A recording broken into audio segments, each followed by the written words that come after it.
on in. If you are shopping for a car now or in the next 12 months, I want you to type me in the comments. All right, so we know who we're talking to. And Instagram. All right, Instagram. I see Instagram log this out again because I switched from the screen. We're just getting used to this. But as you come in, if you are shopping for a car now or in the next 12 months, just type me. And I want to know, because I want to talk specifically to y'all. If you're shopping for a car, after that, that's fine. But I want to talk specifically to the people who are shopping now. Now, after you let us know if you're shopping, I want you to check in. Where we at? Where are we at today? Let me know where you are in the country. I like to do a roll call, check in. Where are we at in the country? Good to see you, Calvin. Good to see you, Catrella. Good to see you, Charlicia. Steeler Nation, St. Louis in the building. I see you. Okay. Hold on. Let me go here. TikTok. All right. Where y'all at? Let's. Okay. I see Dallas, Texas. I see Tampa. Hold on. I'm trying to see every Chicago, Illinois, VA Beach, Utica. I see you. Check in. Where we at today? Where we at this afternoon, evening, morning? Come on in. All right. We got the whole country on here. And we got the whole country on here. All right, I want to welcome y'all to Car Q&A with me, Deshone the Auto Advisor. As you come in, if you could spend a minute or two with us, 5-10 minutes, an hour, you're gonna get a lot of value out of it. We're getting ready to do some rapid fire Q&A, and we're gonna be answering all types of questions about car shopping and what you need to know to make sure you're saving thousands on your next car and every car you get after that. So as you come in, if you're not subscribed, if you're not following, you will benefit from hitting that follow button. You will benefit from hitting the subscribe button, because we're going to be doing this live show pretty regularly to make sure that you guys have access to all the information. So before we get into Q&A, I want to give people time to come in. I also want to finish up the housekeeping. My new digital book, Car Shopping for People That Hate Car Shopping, is now officially released. We are doing a 75% off sale. It's normally $97. It's a digital book. It has links to videos. It has links to my scripts. There's no guesswork in this, y'all. I want to give y'all a process that y'all can use for the rest of your life without having to worry about, I want y'all to be able to guarantee your success. So if you're on Instagram, you can go to the Instagram bio. You won't leave the broadcast. Get your 75% off, because it's only available for a few minutes at 75% off. TikTok bio, and then Facebook and Instagram. Y'all can go to deshonsbook.com, or you can scan the QR code. So let's go. Let's get your questions going. I want y'all to enjoy using that book. Get your 75% off and enjoy not reading it, enjoy using it. All right. So let me see. Let's start bringing in some comments. Where's our first question? Do I have to get financing? Oh, by the way, in a few minutes, y'all, I'm going to be giving y'all a very, very deep look into a game that's going to help you understand leasing versus buying. So in about 5-10 minutes, we'll start that game, and you're going to love it. You'll never be confused on whether leasing or purchasing is going to save you more money after we play this. Do I have to get financing to lease a car? No, you don't. Whenever we lease a car, we are always using the dealer's financing department, their company, the bank that makes the car. And because we can't shop for our own financing, how do we make sure that they're not marking up the interest rate on the lease? Multiple offers. There's no way for you to make sure they're not marking up the interest rate on the lease without multiple offers. That is what reveals the true deals when you're shopping for a lease. So there's no interest rate to shop for, but we must protect against interest rate markups with multiple offers, because some dealers will mark up the interest rate and never tell you. They'll just give you the quote, and they're depending on you not shopping their competition to find out that they marked up the interest rate on the lease. All right. So when you get your offers, it's always with multiple offers. Shout out to the sharers. Shout out to everybody who's sharing the broadcast. If this is your first time on a live with me here, just type 1. Type the number 1 if this is your first time on a live. I'm near the end of a 3-year lease. Is it best to buy the vehicle or lease another? It's very rarely best to buy.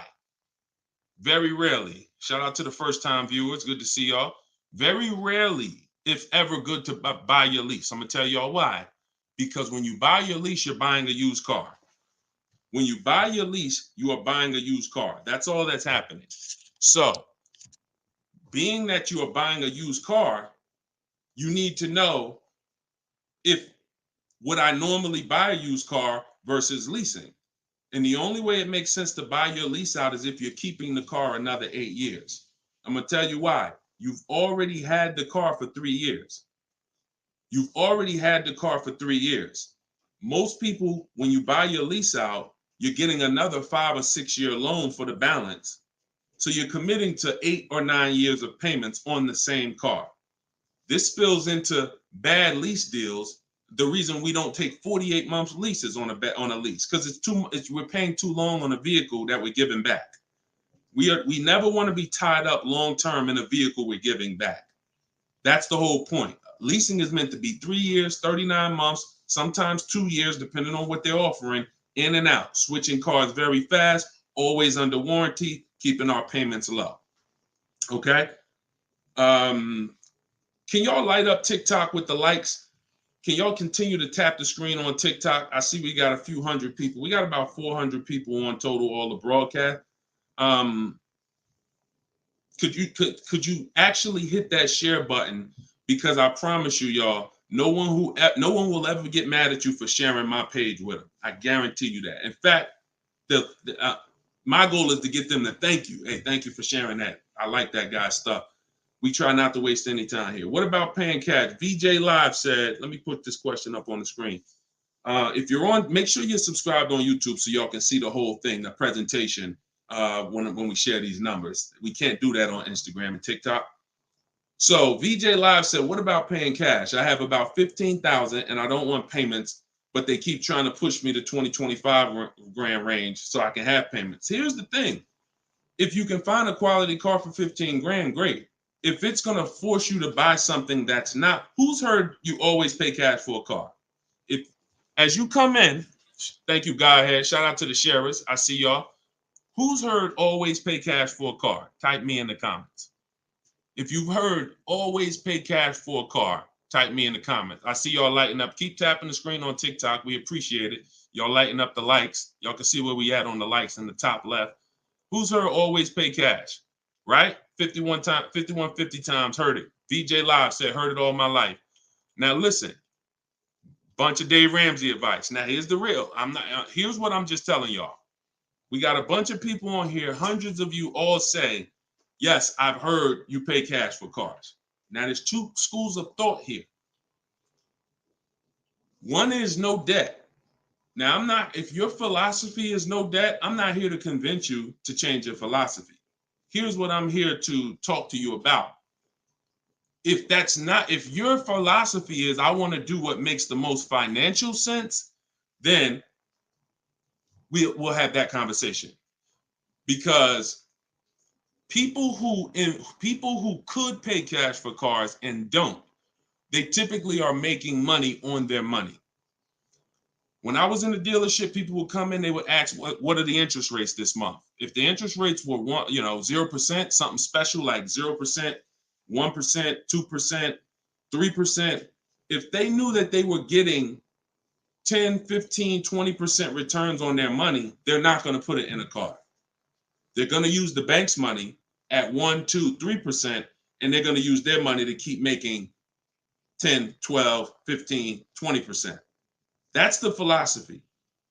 So they view that as, I'll pay 3%. They view it more as a business transaction than as a leveraging money to make more money. See, some people will tell y'all people who don't pay cash for cars, they're into debt. But I'm here to tell you that when I sat with very, very savvy people in my career with Mercedes and General Motors, I had tons of people who could easily have wrote a check for the car. I want you to know that if your goals are to eventually get into making more money with your money, investing your money, getting 10%, 12%, 8%, trying to beat inflation, then you're going to have a problem putting your cash into cars. Because not only, if let's say we park right now, this is just as answering VJ Live's question, because I got it up on the screen here on YouTube and Facebook. He's asking about paying cars. And many of you, as you sit on the show, you'll see, Dad, that's a similar question. Many of you will see someone's going to ask the same question you have. When we start seeing that we can actually use the bank's money for less, we're gonna realize that when you put $20,000 of your hard-earned cash into a car, that money cannot make you more money.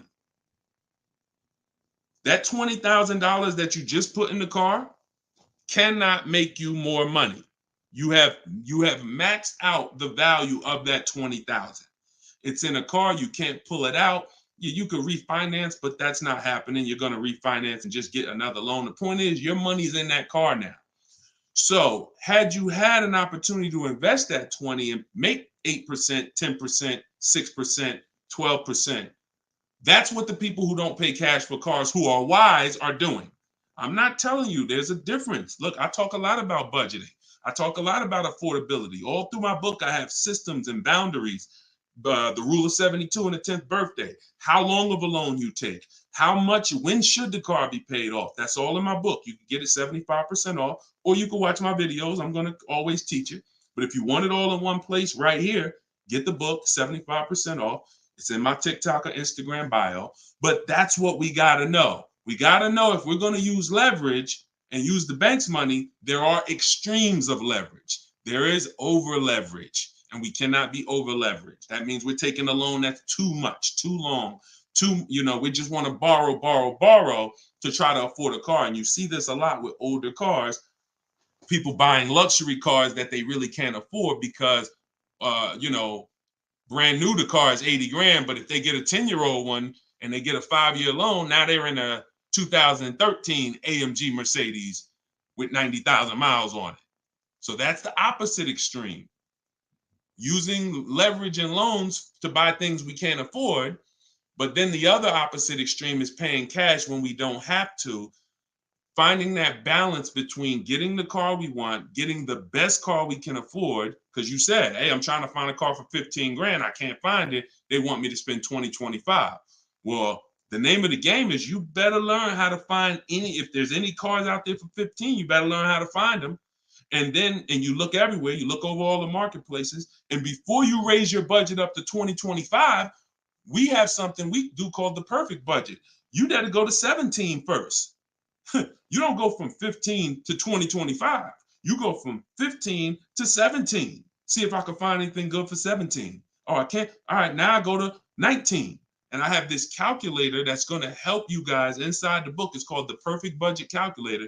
You put in the money you have, you put in what you want your payment to be. It's going to tell you how much car you can buy. You put in your state, so we could have.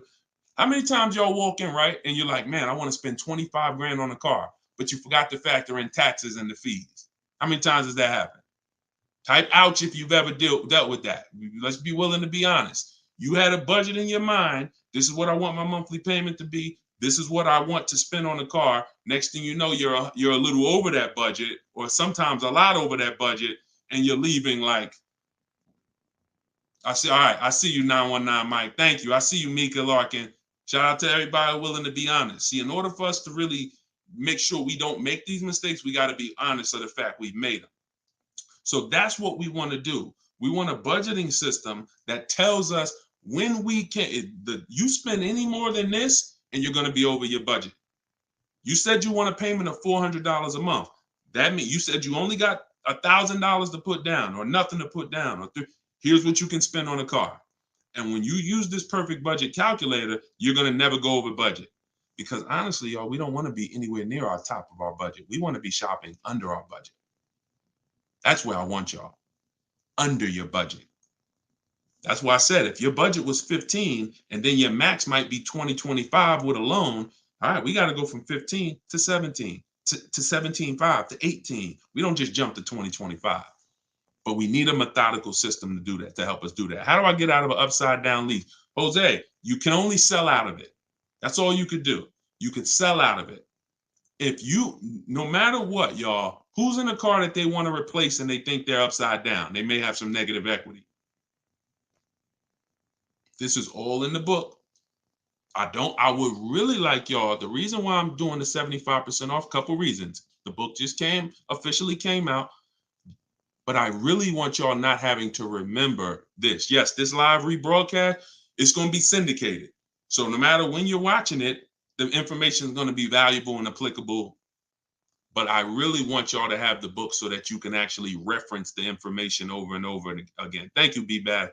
Thank you for this info. Thank you, SJF Racing. So, all right. Yes, 25 goes to 30 real fast. Let me show y'all something, and then we'll continue. This is where we are right now on Goodreads.com. We're rated 4.94. We've already received 27 reviews, 31 ratings, and the book hasn't been out yet. So if you go to Goodreads.com, if you're on YouTube, if you're on Facebook, you can see what I'm posting. But I'm sharing the fact we're already rated 4.94, 31 ratings, and the book hasn't come out yet. So now that it's officially out, I really want y'all to have it. And so make sure you take advantage. Get your 75% off. It's normally $97, but while you're watching here, it's 75% off. Everything I teach is in there in one place, so you don't have to remember it. All right. If you have let's talk to the people who are in an upside down lease or upside down loan. First of all, we don't want to be there. I'm gonna tell y'all why. If you're in an upside down lease, that means you didn't pick your mileage correctly. That means something happened, because with a lease, you have to have predictable miles. You have to know how much you're going to drive roundabout. You got to be able to guesstimate. That's why if you're running a Turo business, when you're trying to rent the car out for, 40,000 miles a year, or you don't know how much it's going to be on that car. Could be 20, could be 40. A lease is not good because you can't predict the mileage. But in normal life, we can predict our mileage very closely. Now, when things happen, let's say you were working at home, and now all of a sudden you are, you're not working from home anymore. Now you got to drive into the office to 20 miles away. Well, that's a lifestyle change. That can lead to you racking up mileage penalties. But here's what we don't want to do. You don't want to buy that car, y'all. I'm going to tell you why. Every time you lease, you have a price that you can buy the car for. Most times it ain't worth that. Yes, in the last couple of years, we saw a couple cases where, the buyout prices were good. Before the pandemic, the buyout prices usually were nowhere near what you could get a comparable used car for. So if your car was 3 years old with 36,000 miles on it, the prices they were putting was to make you not buy the car, was to make you send it back to them so that they can handle it and resell it. So if the price wasn't worth it to begin with 36,000 miles, I've seen people, you go over your miles and you're like, I'm over the miles, I'm just going to buy it. The price wasn't worth it with good mileage. The price wasn't worth, if you had 36,000 miles, that car wasn't worth you buying for the buyout price. You actually have 48,000 miles and they want you to pay the same price for it. So it's important that if we have to deal with penalties because we didn't structure the lease correctly, or because we didn't quite know what we were going to be driving, or we had a lifestyle change, taking the penalty and applying it over to our next deal is always, not always, but in most cases, going to be less money than us buying an overpriced car with high mileage now. We cannot just keep buying our leases without doing a market check. So when you asked about how do I get out of a lease with negative equity, all you can do is find out what the penalty is. There's 3 ways that you could get out of this thing. You could either pay the difference. So if you got, you could wait until your mileage, and this is, all right. If you have negative equity on a lease, I don't even like to call it negative equity because there's no such thing as negative equity on a lease. There's penalties. That's different. Penalties on a car you purchase. Yes, there's negative equity. You bought it, you have a loan on it, the value is not worth the loan, negative equity. With a lease, we have penalties, over mileage penalties. And now some people say, well, I'm gonna go over mileage, I'm gonna get out of the lease 3 months early. But you don't realize if you get out of the lease early, what do you still have remaining? Payments. Three months of payments, 6 months. Who's ever had a dealer say, hey, don't worry about the payments, we'll take care of the old payments? Who's ever heard that? Type me if you've ever had a dealer say to you, don't worry about the old payments, we'll take care of the old payments. Okay, lots of you. The problem with that is the payments don't disappear. They always get rolled over to the next lease. They always get rolled over to your next deal. So what I want y'all to start doing is I want y'all to see that the money is not hitting. When you have negative equity, 5,000, you got this baggage from your old car, it does not go away. It gets either transferred or you can pay off the difference. So the key is to stay out of negative equity, to stay out of penalties, because yes, once you have them, they have to be accounted for. We got to find our great deal, and then we got to bring our penalties over on top of the great deal. That's all we can do. Now, you better try to see what your car is worth selling it, because you said you're over miles. You call your leasing company, you get your payoff, you find out what your cash offers are. Go to Vroom. Vroom's out of business. Sorry, CarMax, Driveway, Carvana, AutoNation, and Kelly's Blue Book Instant Cash Offer. You can go to Car Guru, Sell My Car Too. These are all people that give you cash for your car.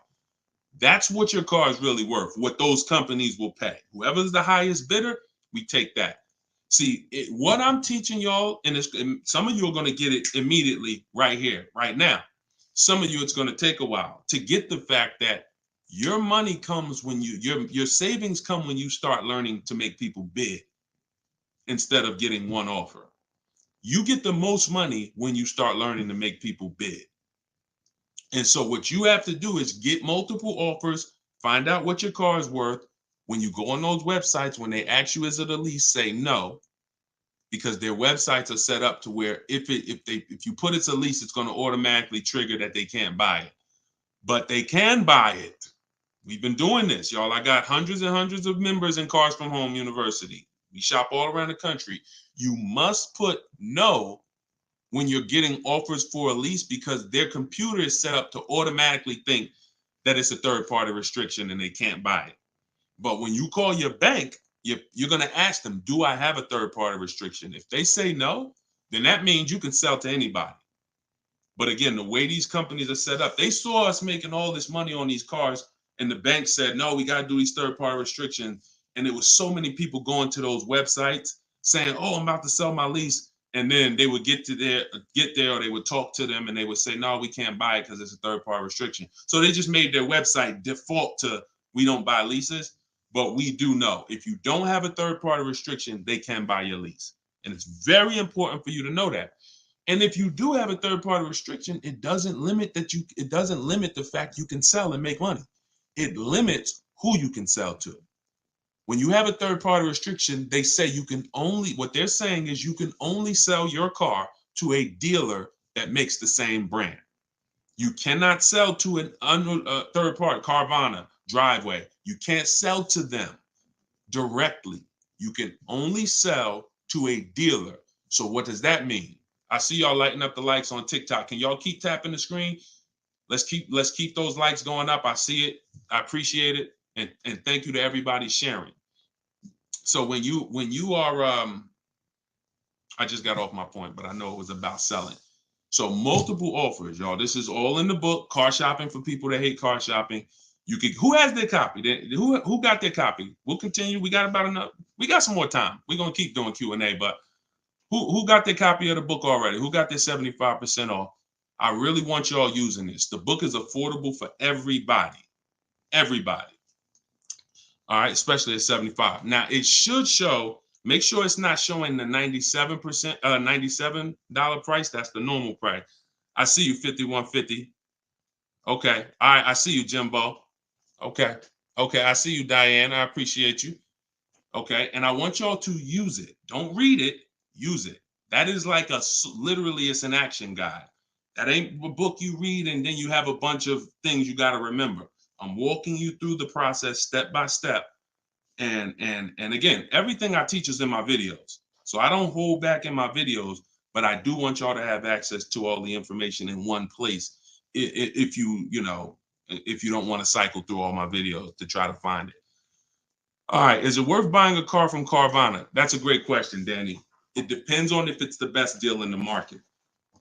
Danny said, is it worth it to buy a car from Carvana? Now, you can put anything in there. You can put Driveway, any of these online sites, online car buyers, online used car sellers.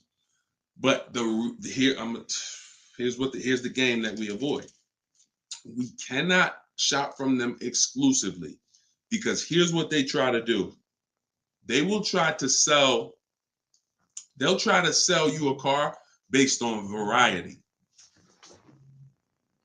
Hold on.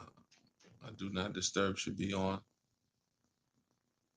My do not disturb should be on. So anytime you see,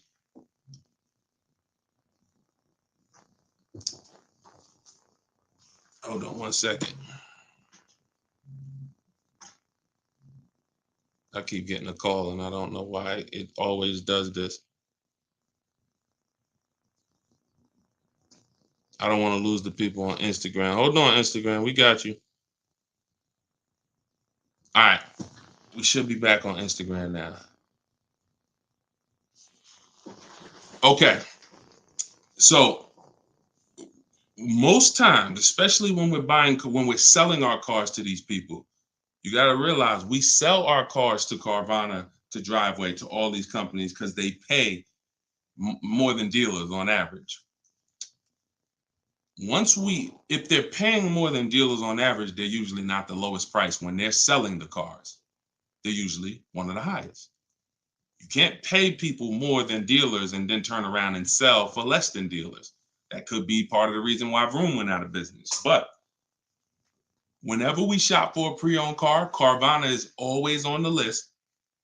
Whenever we shop for a pre-owned car, CarMax is always on the list. Driveway is always on the list. Why? Because we shop everywhere there's a used car. You may have been trained to shop local with used cars or to shop I only go to Car Gurus. Then you're missing the stuff that's on cars.com. You're missing the stuff that's on carfax.com. You're missing the stuff that's on Driveway. You're missing the stuff that's on CarMax. So we got it just the same way. If we were buying a baby stroller, we're going to go to Walmart, right? .com. We're going to go to Amazon, right? We're going everywhere, right? That's the same way we got to be when we're shopping for used cars. Carvana is just one marketplace. And unfortunately, there are people who shop from them exclusively because they're like, oh, I just love Carvana. I don't have to go into the dealer. And they don't realize that, one, what I teach you won't be in a dealer more than 30 minutes. And also, if I'm not checking their prices, I'm going to overpay.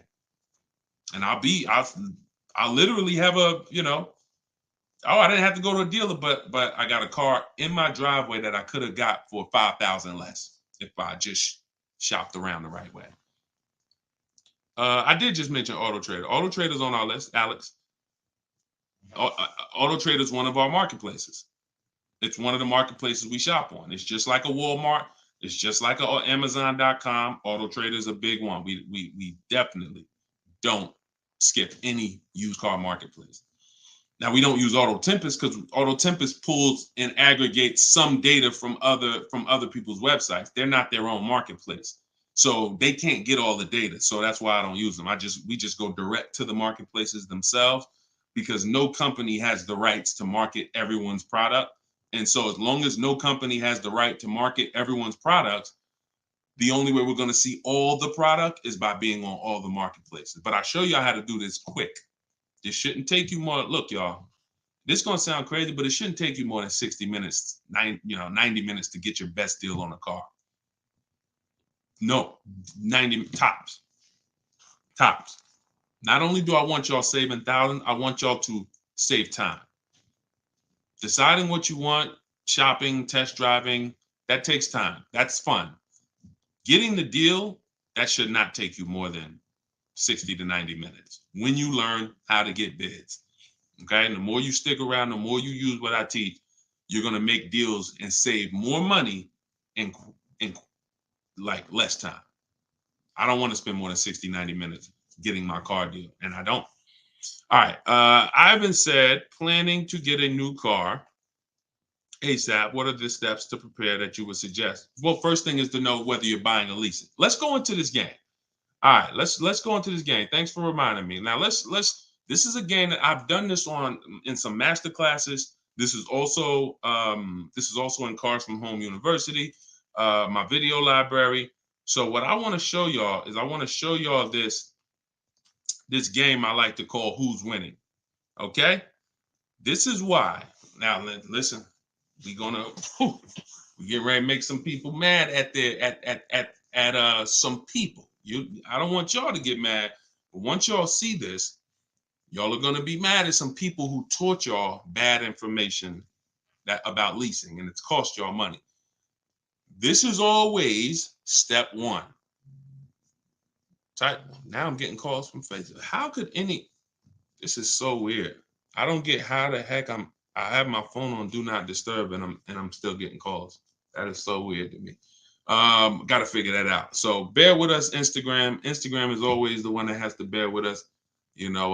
But all right, so this is what we're doing here. And look, go to YouTube or go to Facebook and watch the rebroadcast. Rob Rue said, "Where do I purchase the book?" Everybody who wants to purchase the book and get the 75% off, if you're on Instagram or TikTok, go to my bio, click the picture of me, go to my bio, you'll see a link, and then you'll see 75% off. Grab it. You won't even leave the broadcast, so you don't have to worry. You'll be right here. You'll still be able to hear me.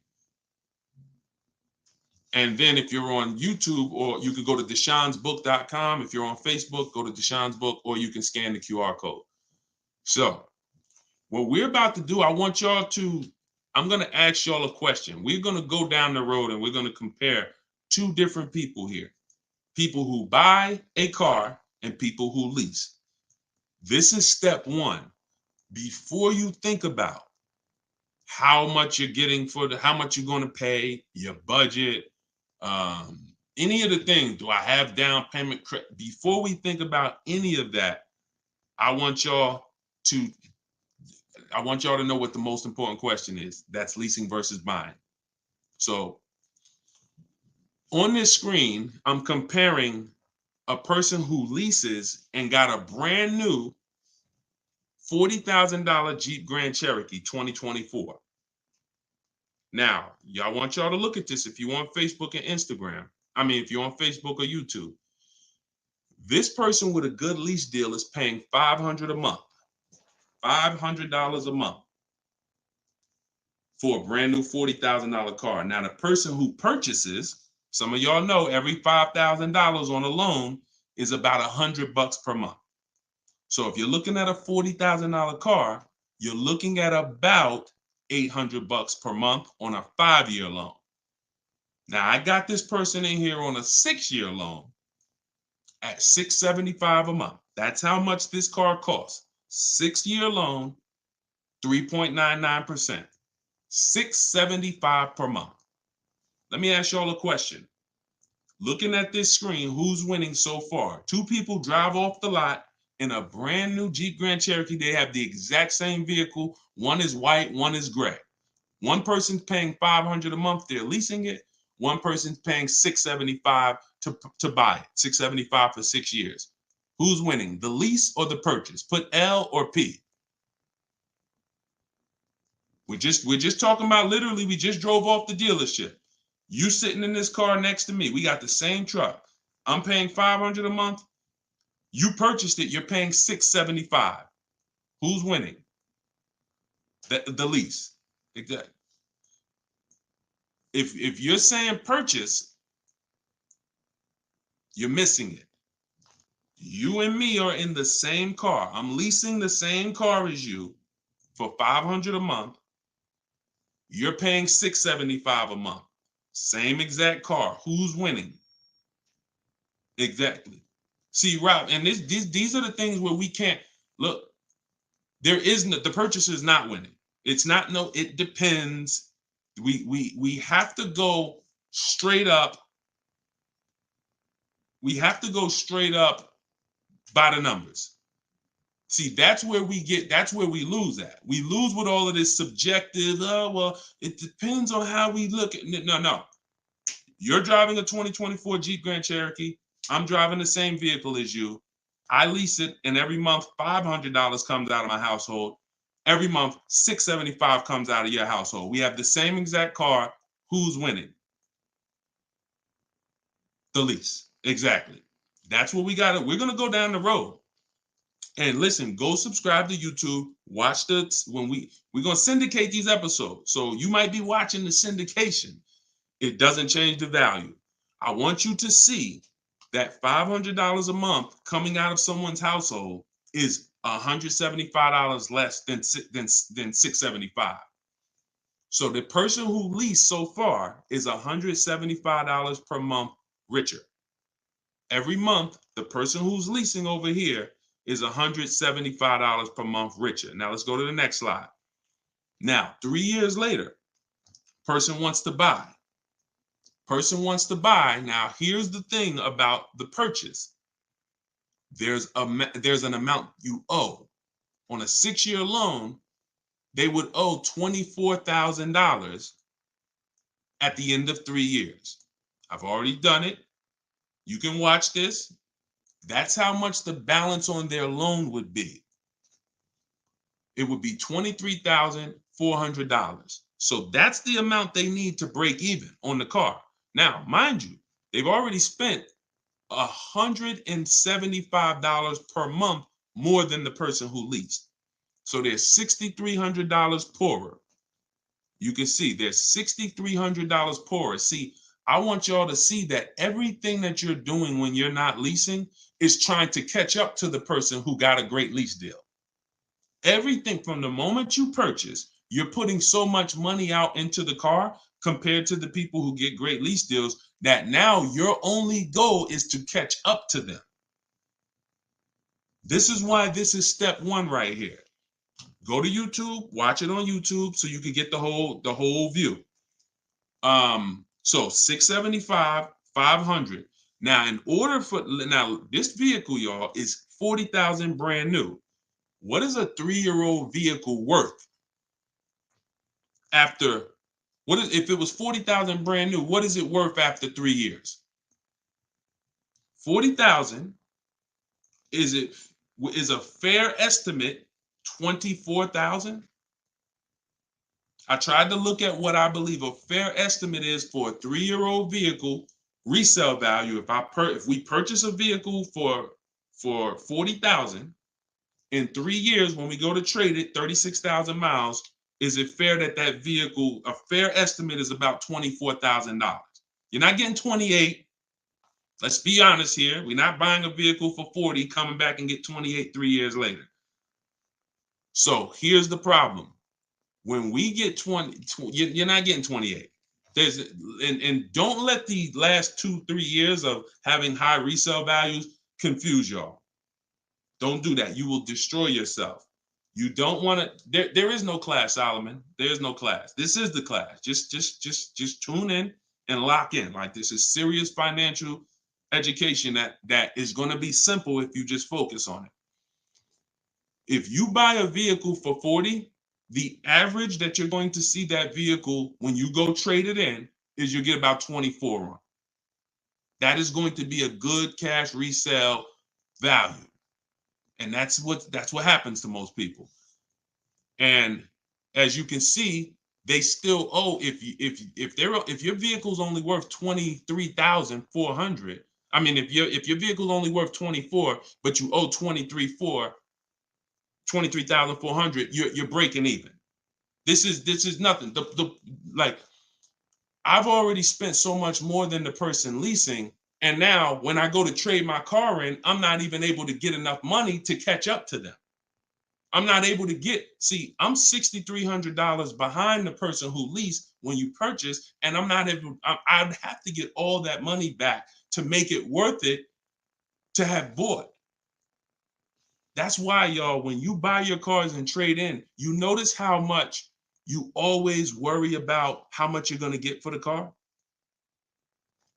Y'all notice that if you're a person and you buy your cars and you keep them 2, 3, 4, 5, 6 years, you notice how you're always worried about, man, that's all you're giving me for my car? That's all you're giving me? Nah, you got to give me more than that. You know who doesn't worry about that? Keepers. Anybody in here who buys a car, keeps it till the wheels fall off, you never worry about what the car is worth, right? Because you're using all that value. That's what we do when we purchase. But here with a lease, you're always behind. If you purchase a brand new car compared to a person who leases, you're always behind. You can't catch up with them. You're paying too much money. So this is an intro. We didn't even talk about the fact, what if the person has an accident? And I really like wish that y'all could see this on YouTube. And can y'all see the screen on Instagram? I don't know. Are y'all able to see the slides on Instagram? I don't know what view y'all have on Instagram, but we're not talking about if the person has an accident. If the person has an accident in the car that they own, you lose two grand of your value. So the buyer is always behind. Now we can go down the road. When we go down the road, you'll see that eventually the person starts catching up, but it's only after 8 years. You can't catch up to somebody who's paying $175 a month less than you to drive the same car as you. That money just keeps adding up. And we were taught that we're supposed to purchase, but only if you're long term. That is when you purchase. 8 years, nothing more. All right, so I got to see how I'll probably try to do this and go deeper when I can get some. It's hard to do it because they can't, everybody can't see it. So just watch the replay of it, and you'll be able to see it. But this is the difference, y'all. Queen Mama said, "I'm a keeper and I need to break. I need a break from car payment." See, but let me ask you. Can I ask y'all a real question? Why are car payments the only payments we need a break from? Let me ask y'all a very real question, because car payments we need a break from, but we're okay with cell phone payments. We're okay with insurance payments. We're okay with car insurance payments. We're okay with, this is like a cost of living. And I don't have a problem when it comes to financially, I want to pay cash for a car, and I'm just going to keep my debt down, and I'm going to make sure that, the interest rates are high right now, so I'm not going to look to borrow. I'm just going to pay cash. That's fine. Paying cash as a savvy move is like, the bank's money is too expensive. I'm not investing. I'm not investing my money in anything. I'm just going to pay cash. But why are car payments the only ones it's the only payment we look and say, well, I want to avoid that. We don't do it with houses. We don't do it with anything else in life. And sometimes it makes us get a bad car because we like, oh, I'm just going to save up $8,000. I'm just going to say. Meanwhile, if we knew how to properly structure our deals, we can get the best car for our budget, under our budget. Because y'all know all cash is saved up payments, right? All people be like, oh, I'm going to pay cash. If you save up $20,000, that's just a bunch of saved up payments. Yeah, she said, I'm tired of house payments too. I understand. And again, if we have the cash and we can go and we can look, I'm going to teach you how to pay cash for cars if it makes sense. And if you have cash, that's great. We got to make sure we get the best price on the car. But at the same time, you need to know when it doesn't make sense to pay cash. If they're doing 0% financing on the car you want, why wouldn't we use the bank's money at 0% and let our money continue to make money, or continue to keep our cash free? So again, because there's nothing to justify it. There's nothing to make it make sense. Oh, I don't want car payments. I don't want any of the payments that I have in my life. But my goal is to get the best the best out of what I'm paying for. But yeah, it's a lot that goes into it. You got to make sure that those that's why, y'all, we got to shop below our budget. I need a break from rent. Yeah, we got to shop below our budget. Look, when we let people talk us into cars that are above our payments goals, that are above our monthly expense goals, oh, now we get tired of them. But if your monthly budget was 500 and you went in and you left with a great car at 450, 425, you ain't really tired of that payment. You're tired of the payment, right? Like, you're tired of the payment that's 700 when you really didn't want to go above 650. Now you're like, dang, I'm paying 700 for this car. Dang, I'm getting tired of this. When you're under, you don't get tired when you're under your budget. You get what I'm saying? Does that make sense? Type I don't know, $, if that makes sense. We only get tired of payments when they're over our budget. When they're comfortably within our budget, we're never tired of them. That's why we're fine. So, but we got to learn how to get the best cars for our budget, and that comes through multiple bids. You have no idea. And then it comes through leasing versus buying, which is what we've been talking about in this initial thing. In this initial thing. I'll try to get everybody on one stream, where y'all could all see, because I really want to focus on the people who can see the slides.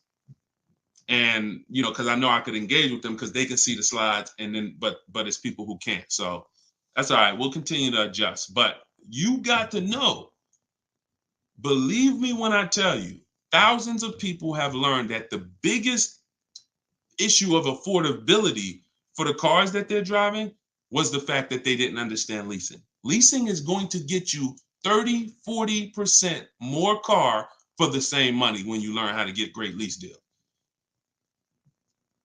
All day long. So if it's people who driving a daggone $50,000 car, they got a $900, $1,000, $1,100 a month payment. At the same time as people driving $50,000 cars, and look, this is their payment. I'm gonna show y'all something that's gonna blow your mind. You can't believe that this is a payment on a car. Right here, look. Greg is in our Facebook group. He's in our Cars from Home University program. He said, my first time posting here. His MSRP on his car that he got, it's a Kia EV6 Win with the tech package. $56,275 car, y'all. $56,000. That vehicle, if he went in there and said, I want to purchase that, man, I'm not leasing nothing. How much is it? That vehicle is $1,100 a month on its best day. 5-year loan, $1,100 a month. If he stretches out the loan 6 years, maybe it's $1,000 a month. I don't ever recommend you go above a 6-year loan. When we get into structuring our deal, y'all gonna hear me talk about the rule of 72, 10th birthday. We don't ever want to go above a 6-year loan. It's very risky, and it's a sign of affordability. We can't afford the car. It's like a 40, 50-year mortgage. So the point is, if he walks in to get that car, he's leaving with a $1,000 car payment. Same car. Look at what he got, y'all. Shopping multiple offers. The dealer that won the bid, his payment is $527 a month. $527 a month. He gave him first month's payment, and he drove off. He said no other dealer came close. Some people may have shopped that car and said, Deshone, I was shopping a lease for that car. They was telling me it's $800 a month. Absolutely. That's normal, because the overpriced dealers that we don't buy from are going to take their shots. But in order for us to see that, wait, this car is not really $800. The best deal on this car is $527. We have to shop multiple offers. Now, it's not always going to be that dramatic, but I promise y'all, when y'all shop multiple offers, it's going to blow your mind. The best deal to the worst deal is going to be $3,000 to $5,000 different. And you're going to see that some of the dealers that you've trusted the most, that you've been buying from, maybe your family been buying cars from them, some of them may be the ones to take the biggest shot at you. So you have to shop multiple offers. But y'all see how there's no comparison to that deal Greg just got? $527 a month. Another person is driving the exact same vehicle paying $900. This is how, when y'all see these videos of that, people average car payment is $1,000. How? Because they don't understand leasing. They don't understand leasing. Once you understand leasing, you'll understand how these people are getting jammed up and how you may have gotten jammed up in a high car payment for a car that you might feel like, oh, I'm paying way too much money for this car. And then the opposite side is, if we are purchasing, we have to make sure we are getting the best price for the car and we are getting the best interest rate we can get. Does he lease to buy? No, we don't do lease to buys. We don't mix the two. Leasing is its own benefit. That's a great question. Great question. Let me put the banner back up for those of you who want to get the book. See, if you don't want to have to remember all of this, grab your book. My new book is called Car Shopping for People That Hate Car Shopping. It's digital, so you could download it, be literally using it in 2 minutes, and just go to deshonsbook.com. It's 75% off for our launch, and you can get your copy. If you're on Facebook or if you're on Instagram or TikTok, you could go right to my bio. Click the link in my bio, get your copy while it's 75% off. Price goes back up to $97, I think, after 30 minutes.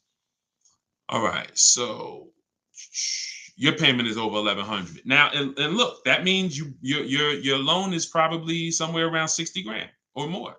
Depends on how much it depends on what your term was. So if your payment was $1,100 a month, on a 5-year term, that's a $60,000 loan. That's about a $5,500 loan on a 5-year term. So you want to look at other ways to acquire that car. Is there a way that I could have been in this car for less money? Now, watch this, Gigaware, because he's being honest. My payments is $1,100. If you are buying that car and your intention is to keep it, and that means your intention is to keep it for 8+ years, you're going to pay off that car, and then you're going to just, start to catch once you don't have a car payment, you can start to catch up to the person who leased, because the person who leases is always going to have a payment. That's the downside about leasing. There is no opportunity for you to pay off the car, and you don't want to. Again, it's not like when you're not keeping cars long enough, you're getting great lease deals. The goal is not to pay off the car. The goal is to drive the most car I can for the least amount of money. That's the goal with a lease. The goal with a purchase is to now pay off the car and start to now keep the car long enough for the depreciation to cool off. Depreciation is the value that it loses every year. Thank you, Becky. Good to see you as well. Long time. Great to see you. So depreciation is the value the car loses every year. When you buy a brand new car, you lose 20% the first year. Then you lose 15%. Then you lose 15%. Then you lose 12%. Then you lose 10%. And as you keep the car longer, it gets to a point where you're only losing 5% or so a year. But you must keep that car long enough to get to that point. And what many of you have been taught to do, you may have been taught to, man, I buy my cars and then I'm replacing them in 3 years. I'm replacing them in 5 years. Now I'm replacing my cars when they're losing the most value. That's not when you want to replace a car. You now bought the car, it's losing value like crazy for the first 6-7 years.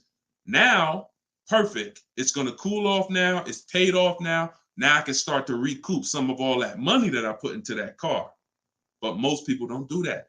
You may have been taught, I just go and get another car and I start the process all over again.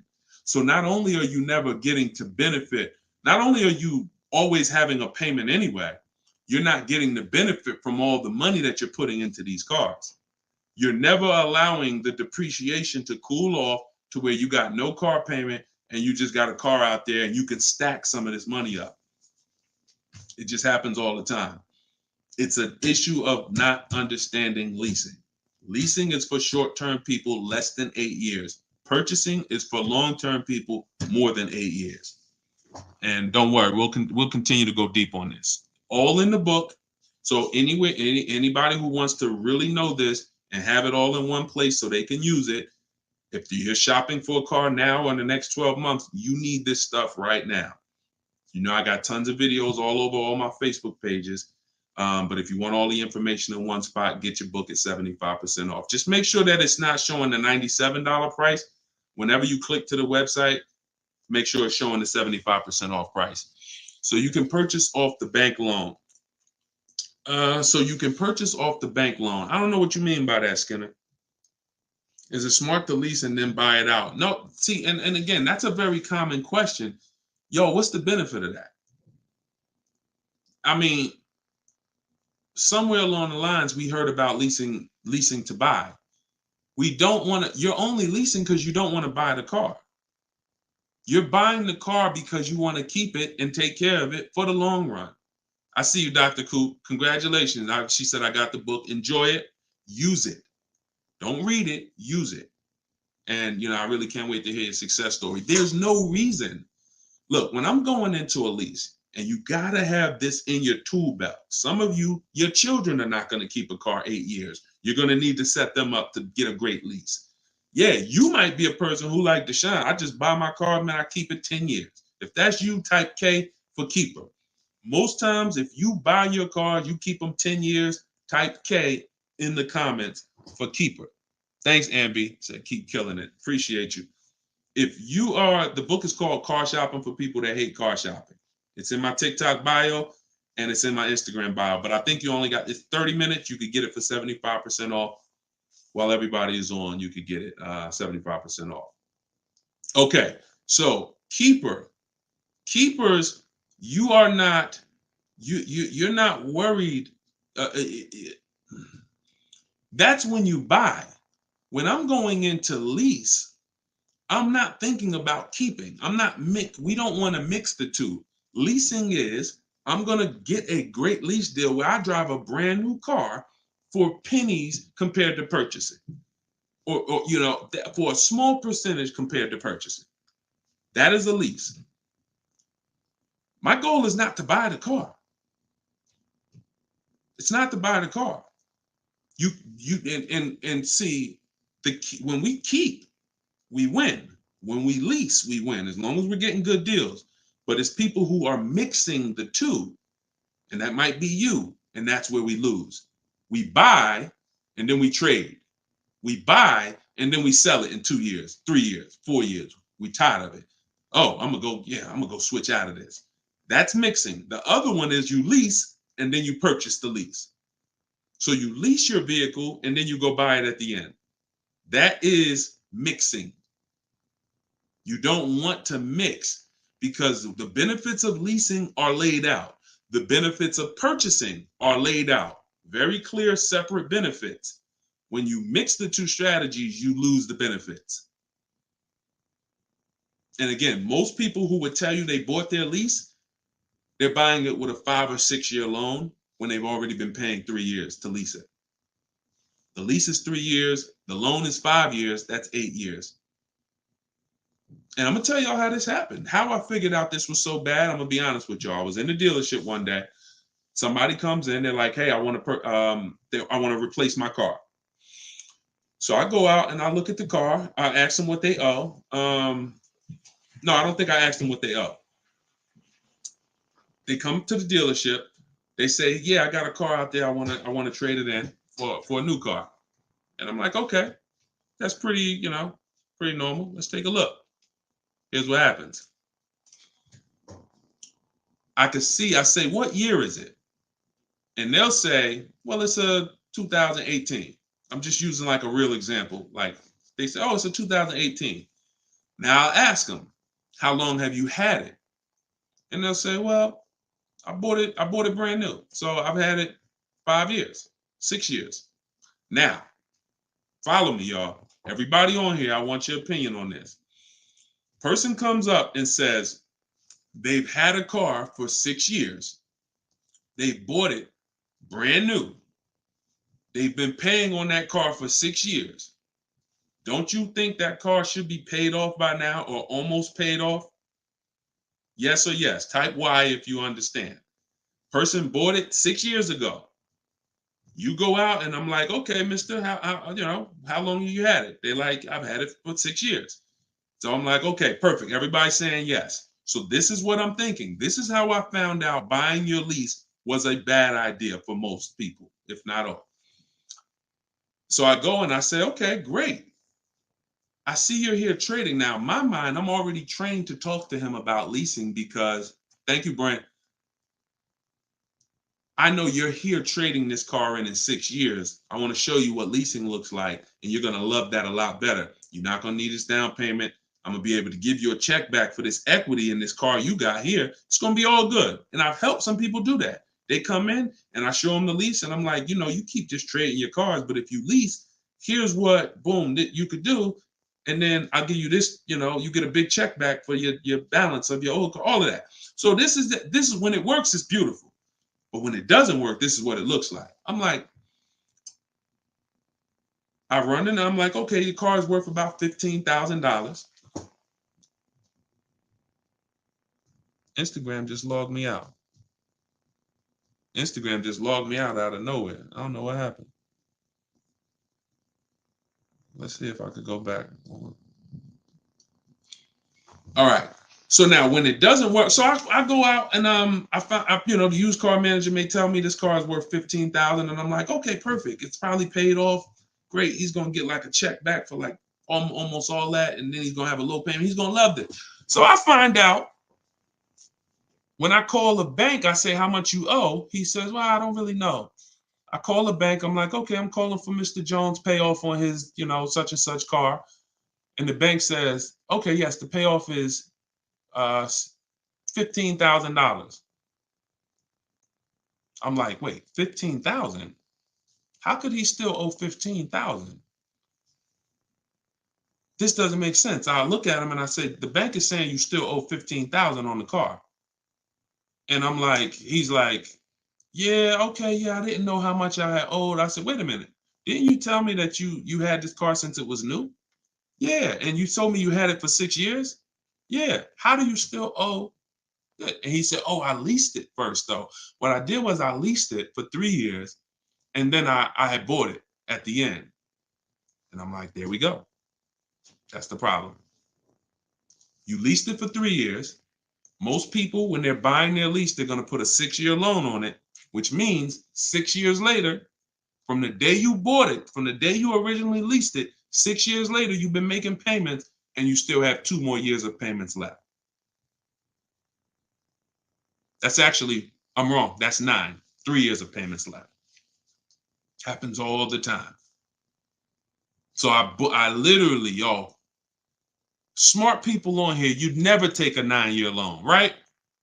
Type never. You never take a 9-year loan. If you're enjoying, please subscribe to the YouTube channel. If you're not subscribed already, we still got probably 400 or 500 people on here throughout all the platforms. If you, whatever platform you're on, make sure you're following us, because this is the stuff we do. You would never, right? You would never take a 9-year loan. But the same adamant we're adamant we'd never take a 9-year loan. We got to see every single time. Thank you so much. I appreciate the gifts on TikTok and all the platforms. We got to take every time we hear about buying our lease out, unless we're going to pay cash for it, which is another discussion. But most people are not. They're going to take a 5 or 6 year loan out. So as soon as you hear lease to buy, as soon as you think lease to buy, I want you to think 8 or 9 years of payments on the same car. That's why it's a bad idea. That's why it's a horrible idea. Okay.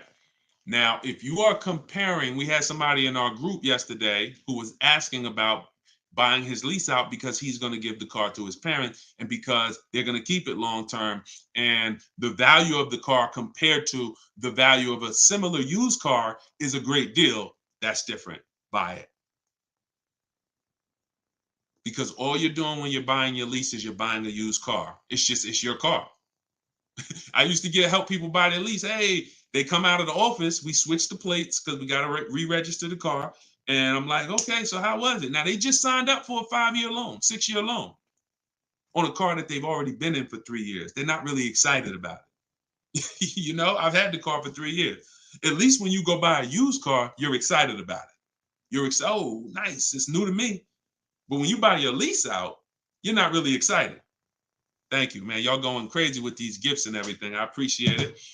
So these are the things, like what I want y'all to have, as long as you stick with me and you learn what I teach, you're going to have clear boundaries that you operate in that always protect you. That's the name of the game. There's clear things I do. There's clear things I don't do. I know I have rules. I have boundaries. And what I want y'all to get familiar with is the 8-year rule. The 8-year rule is the first rule. It says if you're not keeping your car 8 years, you should not be buying it. You can't outlive the depreciation. You cannot outlive the depreciation compared to someone who purchases. Now, it's too much to go deep on right now. We'll go deep because I know some people thinking, oh, Deshone, but if I pay cash for a brand new car, I'll pay less overall. Yeah, but if you pay cash for a brand new car, you're still laying out all the money. You're still laying out all the money and you're still trying to get that back. You're still, oh, I paid 30 grand, 40 grand, 50 grand. Do you understand that a person who leases that same car, what would you rather be? Big dog who thinks you're big dog because you're going to write a $50,000 check, or a person who comes in and says, I'm going to get that car for $500 a month. Do I want 50 grand coming out of my bank account going into a car, or do I want $500 every month?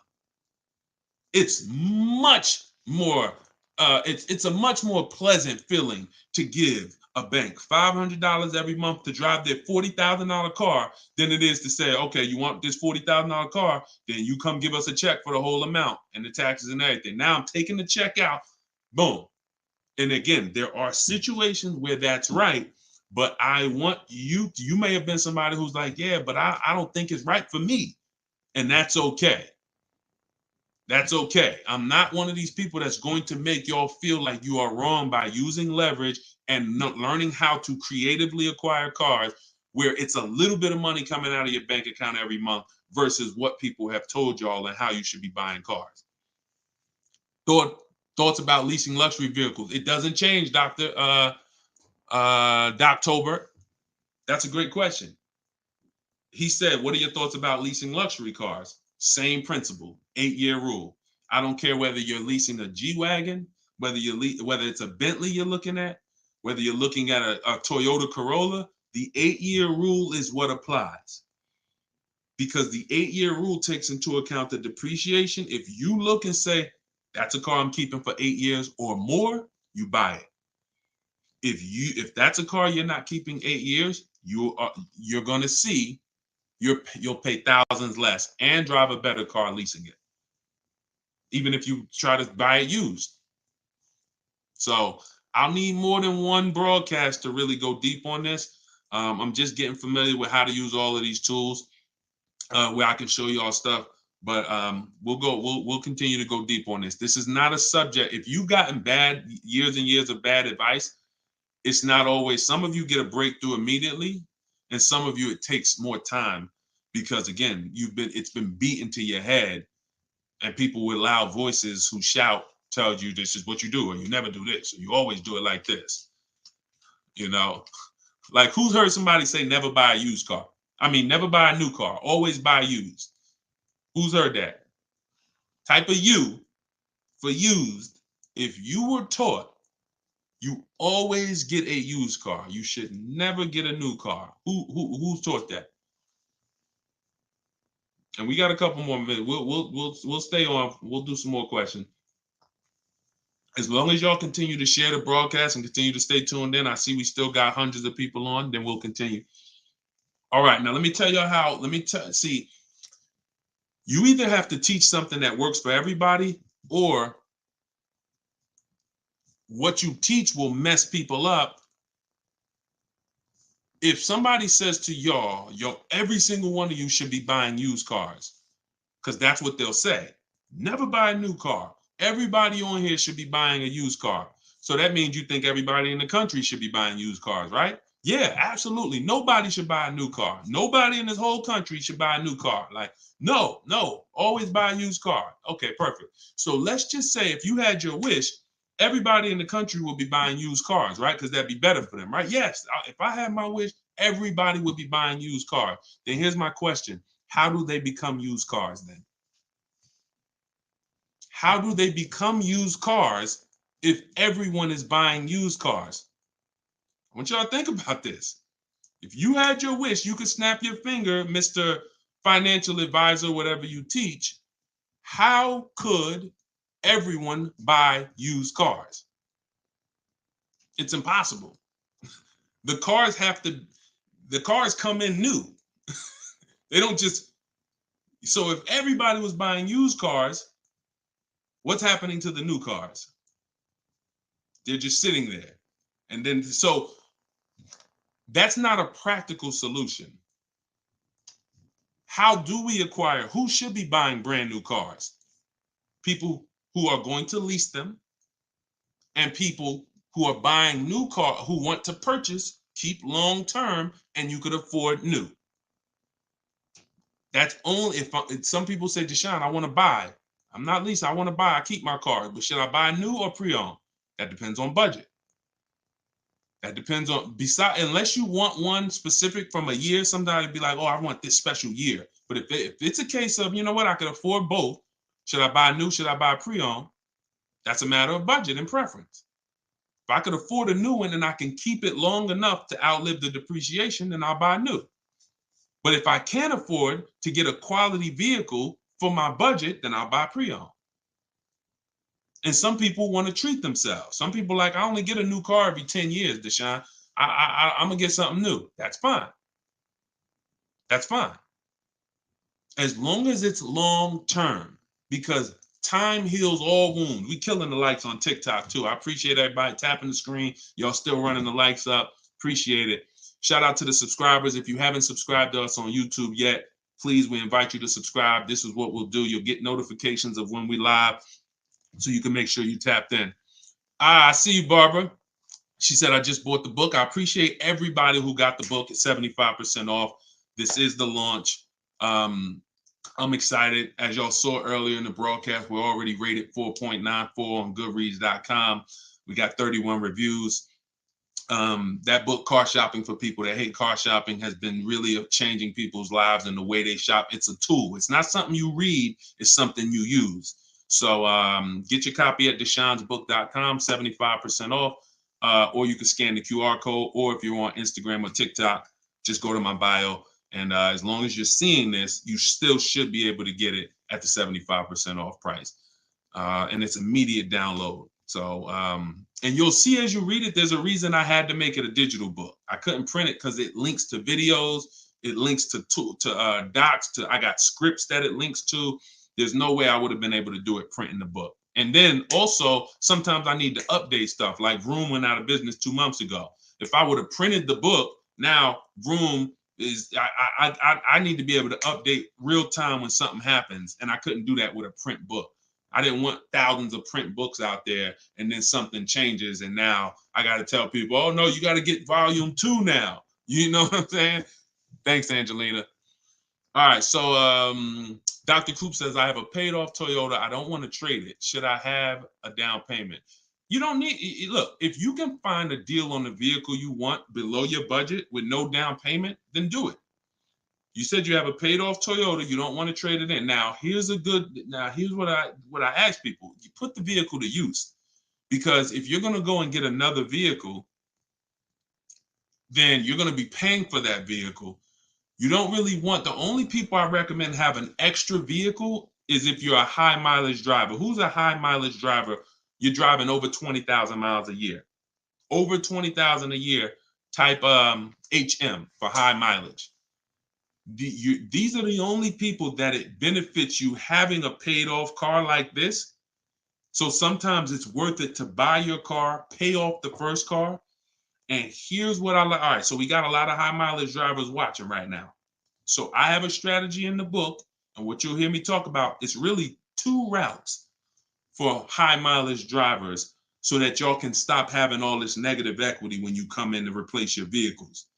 What typically happens with high mileage drivers, and the reason I suggest to them 2 cars, 1 car payment, is because they're putting so many miles on their vehicle, but your loan is a normal loan. Your loan is a 5-year loan or a 6-year loan. Those loans are made to go down for the normal or average driver. And even the average driver is going to have negative equity on these loans in the short term.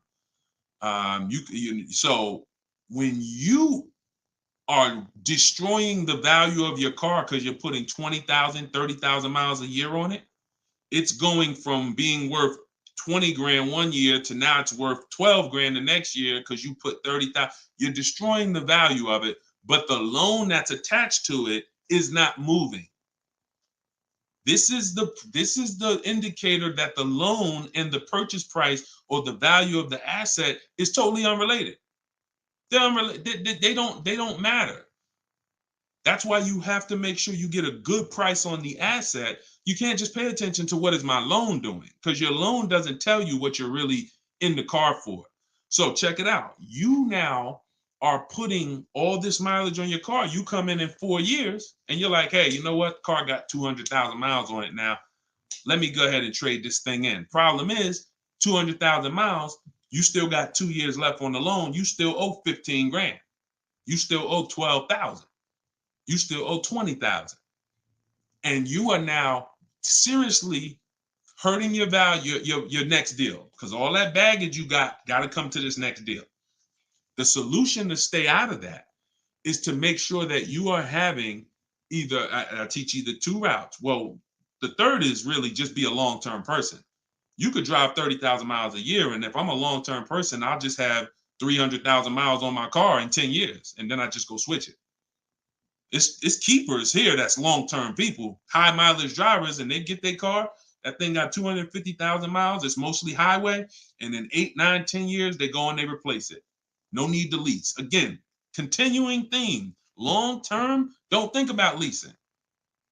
Because some people who just tune in and they catch a brief, oh, is this so everybody should lease? No. That's what I'm trying to tell y'all. Long-term people, long-term purchase, you buying a car for your kid in college and they're like, yeah, I'm going to keep that thing for 10 years, man. You know I'm boring. Great. But most kids are not. They're like, hey, when I get my job, when I turn 24, I'm probably going to want something different. So if you're not a long-term person, you should be purchasing. But I mean, you should be leasing. But going back to the high mileage, y'all, this is how it works. The 2 strategies for high mileage drivers is to have one separate car. You pay that thing off. And now that becomes your mileage car. And you go and lease a nice car. This is beautiful.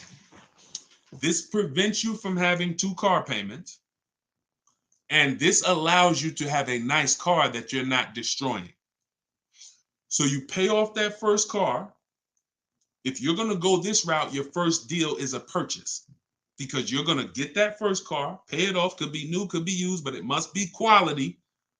Pay it off. And as soon as that car is paid off, now I go lease my nice car. So I might be putting a high mileage on that first car I'm buying, but once I go lease my nice car, now I got a payment over here. My nice car is over here. And this is when I take out to dinner. This is when I want to go out and have a good time. I don't want a car that I'm just always putting, 30,000 miles a year on. Now I split it. And this has allowed so many high mileage drivers to continually be able to predict what they're going to put in these cars, because now they can't. You cannot predict how much y'all are spending on these cars, high mileage drivers. Y'all are losing so much on resale value. Your loans are just so high and they're moving slow. You don't know how much you are losing, but I break it down for you. It's thousands. You can't destroy the value of a car and then go trade it. It follows you. So that's one strategy. Second is a high mileage lease. Second is straight up. First time I experienced this, I had a guy came in and he was bringing back a lease with 75,000 miles on it. And I asked him, I said, man, I didn't even know. And that's my ignorance. I was selling cars and I didn't even know that was available. And I said, let me ask you a question. How long you been doing these, like, what do you do? He's like, I'm in sales. Like I do 25,000 miles a year, every year. I said, okay, wow. And you lease your car? He said, yeah. Because I already know what a good lease deal is. I just didn't really take into account back then. This is probably 2015. I didn't take into account a high mileage good lease deal. And when he told me what his payment was, And he said, yeah, I come back 75,000 miles. I drop that thing off. I pay my payment every month. Now here's the thing. He might only be paying $150 or $200 a month more for his super high mileage. But that's much better than him buying the cold car, destroying the value, coming back and trying to trade it with 10, 15 grand negative equity. So strategy, you are not really purchasing cars with strategy until leasing and purchasing is in your tool belt and you know when to use which. For your family, not just you, for your family. It's not just you. All right. So great questions. So this is the type of stuff that's in the book. Everything's in the book. Whether you see me live, whether you see me on social media making videos, you're going to get all the information. You don't have to worry about, oh, Deshone is holding back info. It's not. Now, access to me, yes, I have access. I have a Cars from Home University where I coach people personally and we work together. That's access. But as far as the information's out there. It's how you want the information. We'll get it to you anyway. If you want it all in one spot, get the book, get Car Shopping for people that hate car shopping. Download it now. It's 75% off. Scan the QR code or go to deshonesbook.com or go to my Instagram or TikTok bio and get your 75% off copy. But other than that, you don't have to worry about not having the information. See, what y'all have had to deal with is how do we make great car deals? How do we not pay penalties when we don't have the information?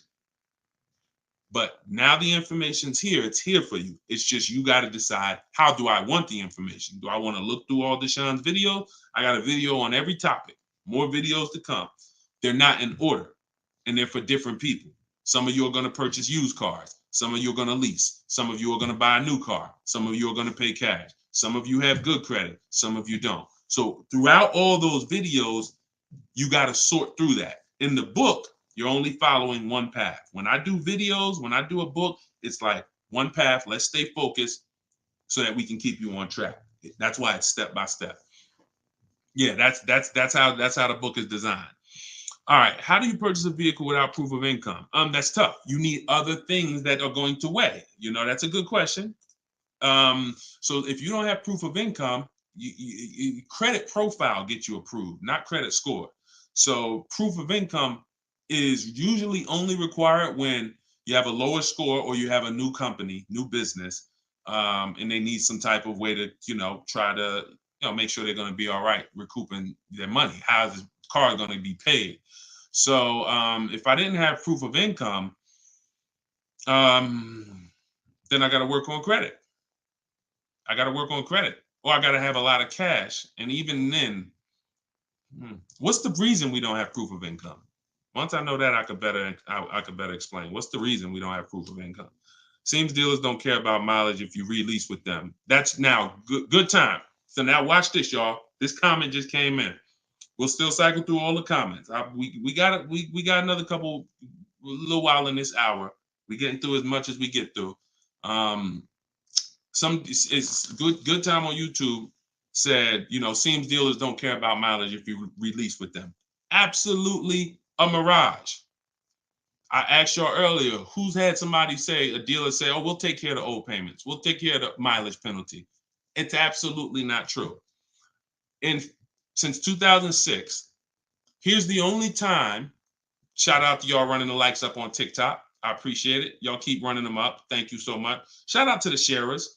Everybody who shares good information, just hit the share button wherever you're at and share with somebody if you're in this sharing. So I've never seen mileage taken care of, ever.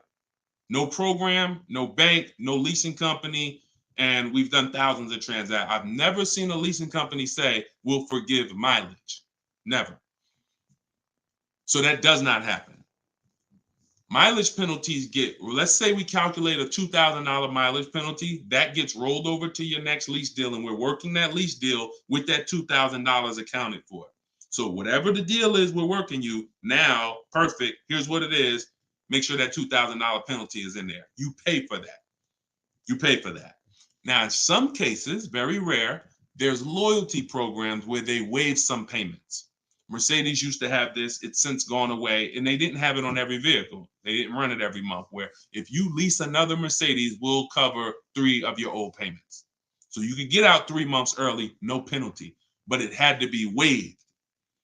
Since I got into the business, I've heard dozens of people sitting around me say, we are going to be waiving those, but we're going to be taking care of those payments. Mm-mm. Are you waiving the payments? Oh, what do you mean by that? Are you waiving the payments? See that, and we when you ask them that question, I don't want you to even go in looking to get out early. I'd rather you know what your deal is, so you can shop from home the way I teach, where no one has to reveal that information to you. No one is. If you got the right strategy, you're never putting yourself in a position where someone can lie to you without you knowing it. So if you go in the old way and you go into one dealer and say, hey, I'm looking to get my, new lease and I got like penalties, and they'll say, okay, we'll take care of it. That's putting yourself in position to be lied to. Oh, we took care of that. We built in the payment. Yeah, all the payments are taken care of. This is your new payment. Mm-mm. When we shop, when we take control of our deal, that's not something someone's telling us. That's something we already know. Because when we're over on mileage, we always want to see how much can we sell the car for. I was over mileage on my Jeep, sold it, still made money. Still made money. There's plenty of people who go over on their mileage and can still sell their lease and make a lot of money. Even if they break even, they avoid the penalty. So first is always to do our equity assessment and see how much we can sell the car for. And if we can sell it, we avoid the penalty. And then we're choosing payments. Do we get out early? Do we make the payment? You see, when getting out of your lease early, unless you sell the vehicle, y'all, you can't get out of your lease early. You're breaking a contract.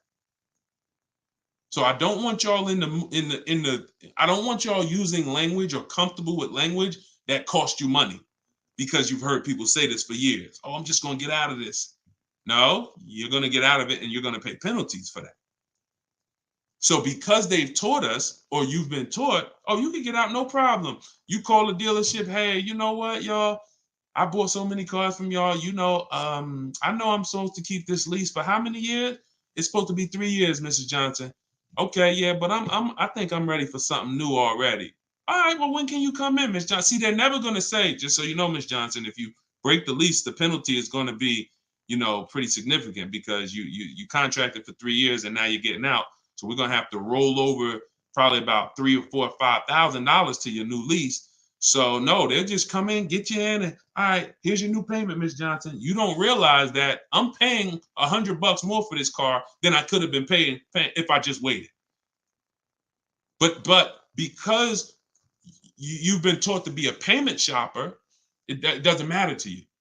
But somebody who's financially savvy, who's like, man, I don't want that extra $100 coming out of my house for the same vehicle. You're not going to do this. So we cannot ever believe what dealers say about penalties, about, oh, we'll take care of that. We find out, can we sell our car to avoid the penalty?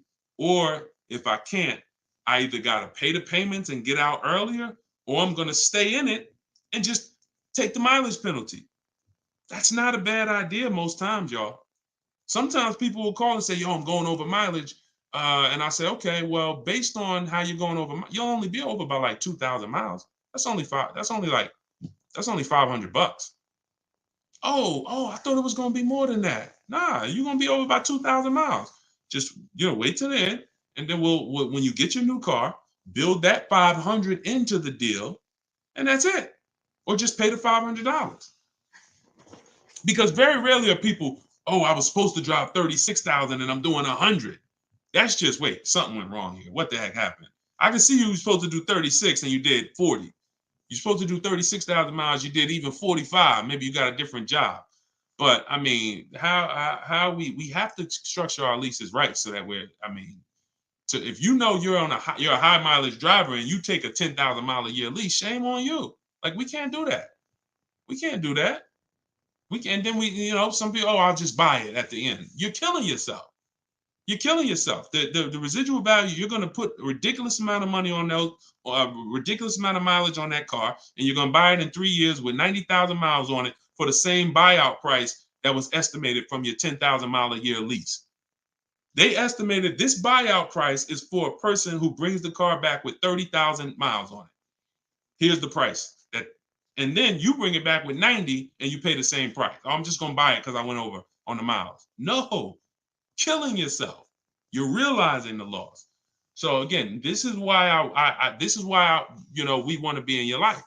This is why I'm doing my best to be in your life so that you can avoid these things. Anybody who really wants to have somebody, like we're set up. We've been doing this for 3 years as far as a company, providing education. So, I mean, whether it's hundreds, thousands, dozens, we're set up to make sure that everybody who wants to protect themselves and get the best deals are able to do it.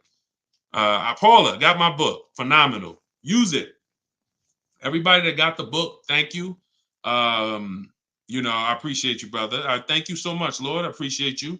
We're going to be doing these lives regularly. I think, this is the best format. I like to come and interact and really answer questions and really show y'all, why I want you to start treating cars, buying cars and leasing cars, getting cars like buying small houses.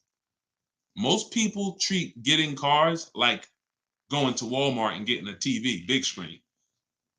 You come back home and you're like, man, it's like you get an itch, but you get an itch for a $30,000 decision or a $10,000 decision. When you start planning out your car purchases the way I'm going to show you, and you go in with a system and a strategy, the way that's taught in my book is 7 steps. First step is deciding whether you lease or buy. 7th step is delivery. So by the time you get to step 7 in my book, by the time you get to step 7 of what I teach, you should be picking up your car or it should be being delivered to you. So it's not about learning and reading and then, okay, Deshone, I just read everything. I just learned everything. I just watched all the videos. Now I'm ready to go get my car. No, we're going to you learn by doing.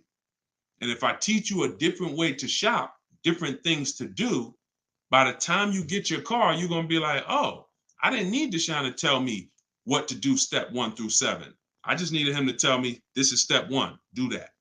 And then when I'm done, I come back. Okay, Deshone, I did step 1. What's step 2?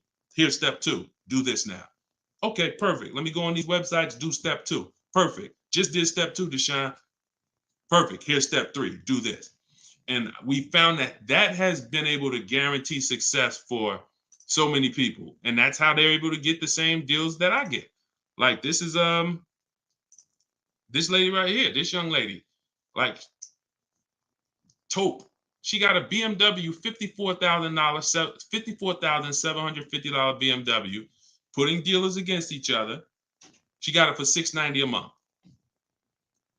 She got the protection plan and raised it up. Her payment on that BMW. Now, mind you, if you can see on YouTube, if you can see on Facebook, you can see this slide. $690 a month. People are paying for that $54,000 BMW. People are paying $1,100 a month. To go in and purchase that car, $54,000 is $1,100 a month with no money down because she didn't do any money down. $690. You see what I'm saying? Some of you might be looking, and quite honestly, some people may watch it because we're going to syndicate this. Whether you're watching this live or in syndication, doesn't change the value.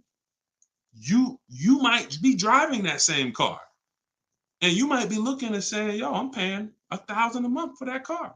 She's paying $690. I put $8,000 down. She put no money down. We can't compare. You think Dave Ramsey, God forbid, and look, shout out to Dave Ramsey. I love what he teaches in terms of financial literacy. I love that he teaches people to invest and build for retirement and make sure I love that. But there's an area that he doesn't know what he's talking about, and that's when it comes to cars. See, look, credit is a big part of it has a lot to do with me helping you. Y'all don't hear me teaching credit. It's important. It's a complimentary topic for us to talk about. I talk cars, how to make sure you pay the lease for them. Yeah, maybe naturally. Let me get some credit tips too. Rodney, you could just go right to my TikTok bio, grab your book. It's 75% off. Click the link in my TikTok bio. You think she can ever listen to someone that tells her you shouldn't be leasing? She knows when to lease and when to purchase. She's not in love with that vehicle. She's not keeping that vehicle 8, 9, 10 years. So how can I drive this vehicle for the lowest amount of money in my household? I'm gonna shop all my offers. The dealer that wins the bid, I'm gonna see what it is. Oh, look at that. It's $690 a month. I'll take it. This is how we are going to keep thousands of dollars in our household. As things continue to go up, I need you guys to be spending, I need you not only to be making sure your cars are below your max budget so that every single month you're not growing tired and weary of your car payment. That means it just needs to be below your max budget. And then the second thing we need is to make sure that you are driving the best possible product for that money. You could be below budget and look at what you're driving for the money, and you're like, yeah, I'm below budget, but could I have gotten a better car for this money? Could I have gotten more car for this money? And I'm here to tell you that when you understand leasing, you're going to see there's no comparison. $690 a month for a daggone $1,100 a month vehicle to purchase. So short term, less than 8 years, we always lease. We never purchase. Now, in another episode, when we start talking about, in another segment, we'll talk about overpriced leases because every lease is not equal. Y'all gonna learn. We can't, every lease deal, even when you learn to shop, you must learn to shop. You must, because some 80% of dealers are overpriced on their leases. 80% of dealers who gave Tope a quote, let me come back from this screen. 80% of dealers who gave a quote to this young lady, Tope, on her BMW, were a lot higher. Some of you even saw it on the video. It said it when she wrote it. It said, man, all these other offers were a lot higher. That's how it's supposed to be.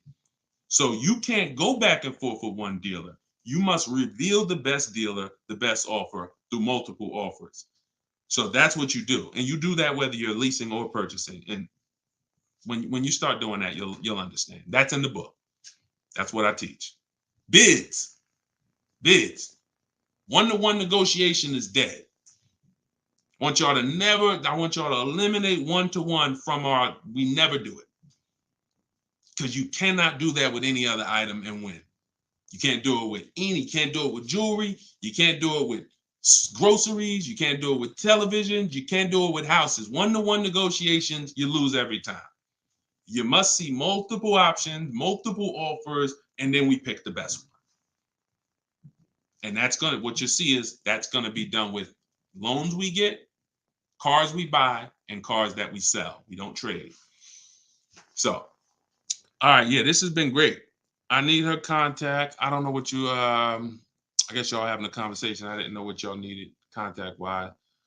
All right, let's see. Is buying and selling a car a good hustle? I'm not really teaching people how to buy and sell cars because,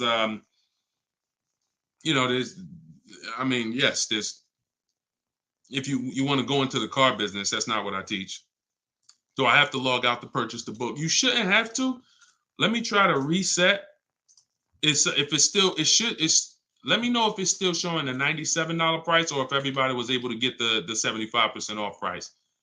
Let us know. All right, I just reset it, so it should give you an opportunity to go back in there now and get it at the 97% off. All right. Buy dealer loaner cars. It depends. Those can be great opportunities. But again, we still need something to compare it to, Tina. Tina on Facebook said, buy dealer loaner cars. Now, we will buy or lease a loaner car if it's a great offer. So when we reach out to dealers, you'll see in the book, I teach you to go to the website because I give you my scripts. I tell you what to say. Some of you could do it by phone if you want to call a dealership and try to get multiple offers, but I would only speak to a sales manager. And even then, you got to just make sure that you but only speak to a sales manager. But the point is, if they have a loaner car, it needs to be so much better than what I could get a brand new one for.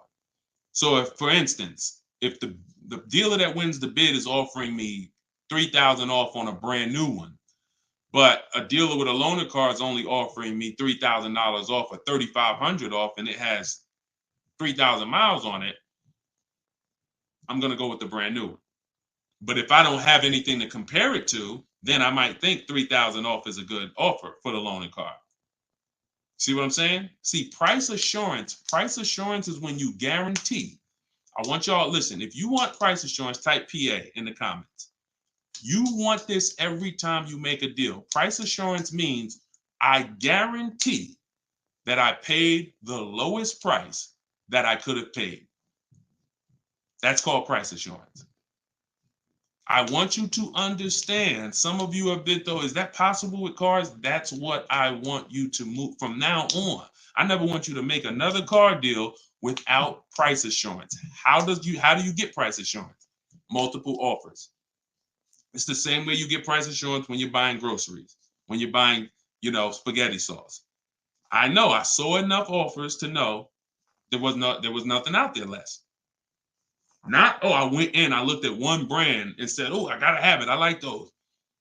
And it was $1 off. And I thought see, price assurance is the best thing with a car, because you literally can look at all these offers and say, this is the best one. It's amazing when you realize you're the prize. Some of you be like, man, I haven't been treated like I'm the prize. I know, we're gonna change that. When you use the systems that I want you to use, you'll realize, dang, I've been the prize the whole time. You mean all of these banks and credit unions would work this hard to try to give me, it's all these options I got? It seemed like before I really didn't know all my options. That's right. But when you now change the way you shop and you now move into a bidding mindset, everyone I'm going to do business with must win the bid. The bank, the credit union must win the bid. And then I'm going to give the dealers a chance to see if they can beat it. Now they bank's going to get a chance to bid. Very soon we'll talk about how to do that without affecting your credit. I want to show y'all this bank bidding war process. We have a specific way we shop for loans, credit unions, banks. We let dealers access our credit, and the way it shows as one inquiry when it comes to affecting our score. You must learn that, because when you see how much money is in the loans, you're gonna be mad. You're gonna be like, dang, I never shopped around the way I should have for my loan. I never shopped around. That's fine. No, there was no one to tell you. Now there is someone to tell you that if you have a $30,000 loan and the interest rate is 5.9, if you could have got 4.9, that'd have saved you $1,000. You get what I'm saying? If you have a $50,000 loan, 1 point on the interest rate, save you $2,000. So we must imagine if you could get 2 points lower, say $4,000. So we are excited to try to get money off the car. We're going to be just as excited to make sure we're not giving that money in our loan. The banks are not loving us because we don't want the banks to like us. We want the banks to say, man, we barely making any money on this loan, but we'll take it. You don't want the bank to say, oh, every time they need a loan, they just come right to us. They love us. Give them 5.9. They don't ask no question. Give them 6.29. Give them 7.2. Whatever. They're not gonna shop. No, we don't want that. So, all right, y'all. So I will be back for another segment. These are the things we're gonna continue to do. We'll be live on all 4 platforms. We look to partner with more platforms in the future. So if there's a platform that y'all think we should be on streaming, let us know. Right now, we are, Facebook, Instagram, TikTok, and YouTube. So it's been great. We had probably, consistently 400 or 500 people on here. And so if you want to get your book at 75% off, as long as the timer hasn't come down, you should click the TikTok bio. Name of the book is Car Shopping for People That Hate Car Shopping. If you Google it, you'll see it's already rated 4.94 on Goodreads. We have 31 reviews. So we're on our way to being a 5-star bestseller. And it's really the people using it. So I want you all to use it. Get it for 75% off. Normal price is $97. Download it immediately. Start to use it. If you're on YouTube or Facebook, you can scan the QR code and get your copy, or go to Deshone's book. Mm-hmm. Yes, Mandy. Facebook is the same handle, Deshone the Auto Advisor, on every channel, whether it's YouTube, Facebook, Instagram. It's always Deshone the Auto Advisor. So we'll be back to answer more questions. We'll be talking more about leasing, but we'll be talking more about deal structure, shopping, how to check and make sure cars are reliable. There's a lot of cars going out here with bad reliability ratings, bad longevity ratings. So they are not the cars that we need to be buying for keepers. We got things we got to look out for, y'all. Like, this is the tip of the iceberg. We're buying a car to keep.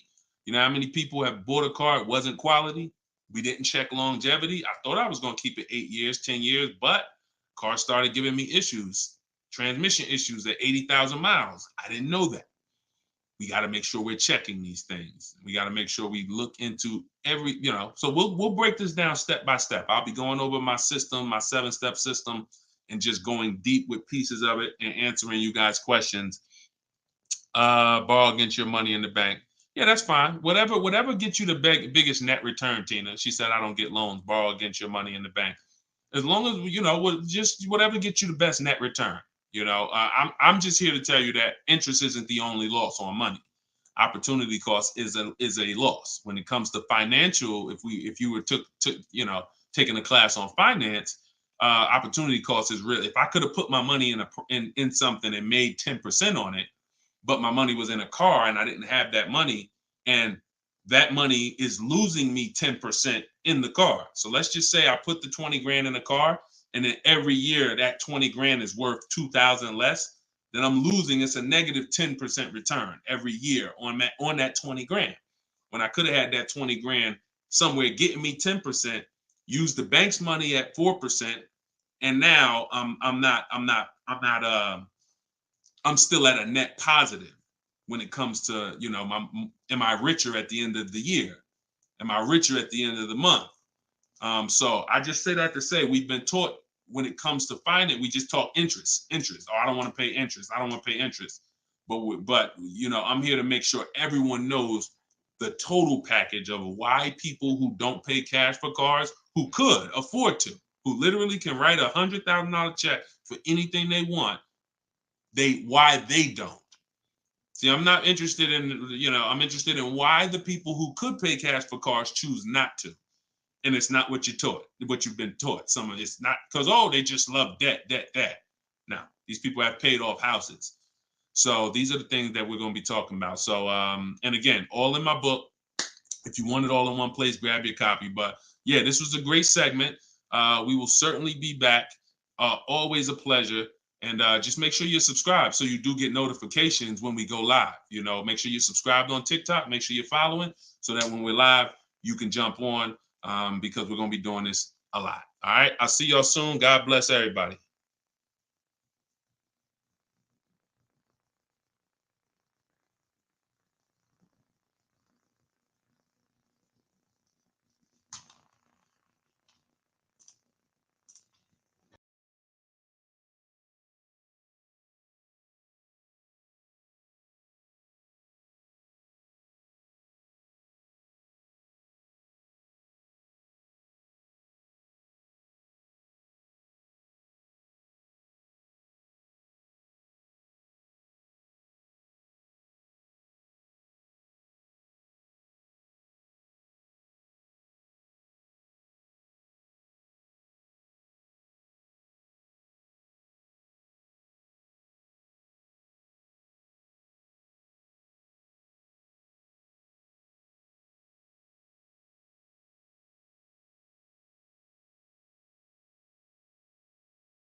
I'm on TikTok.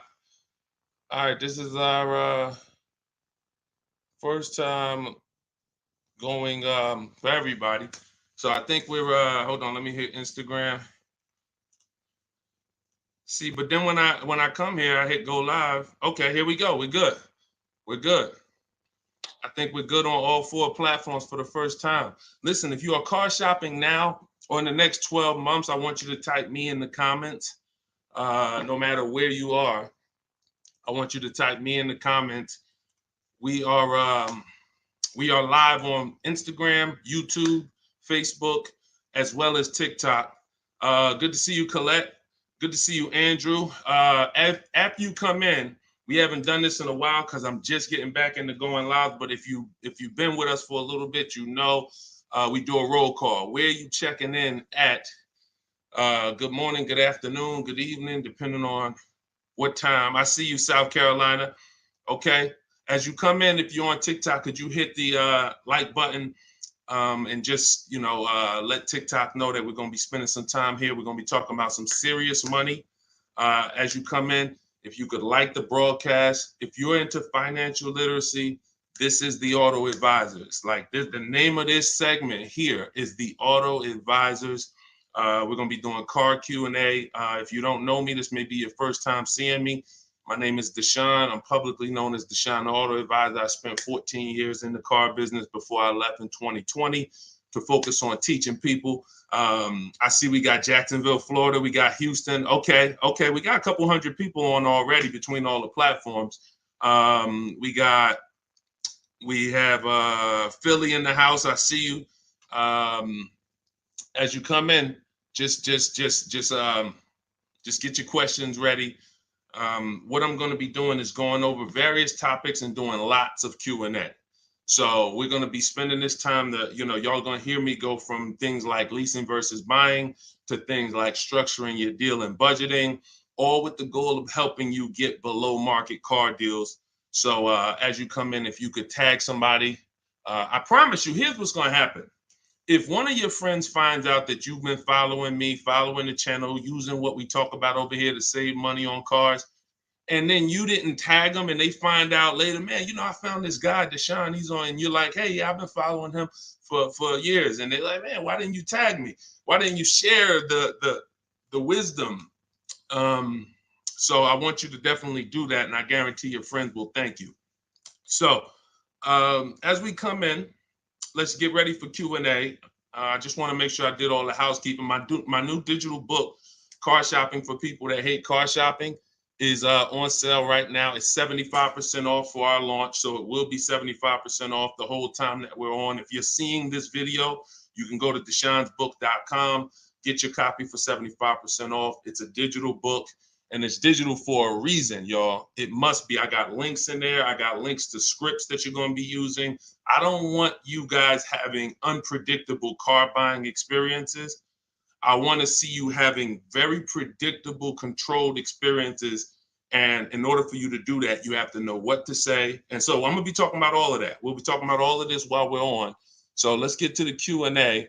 I just want to make sure you know, if you're on TikTok, you could go to my TikTok bio, get your copy.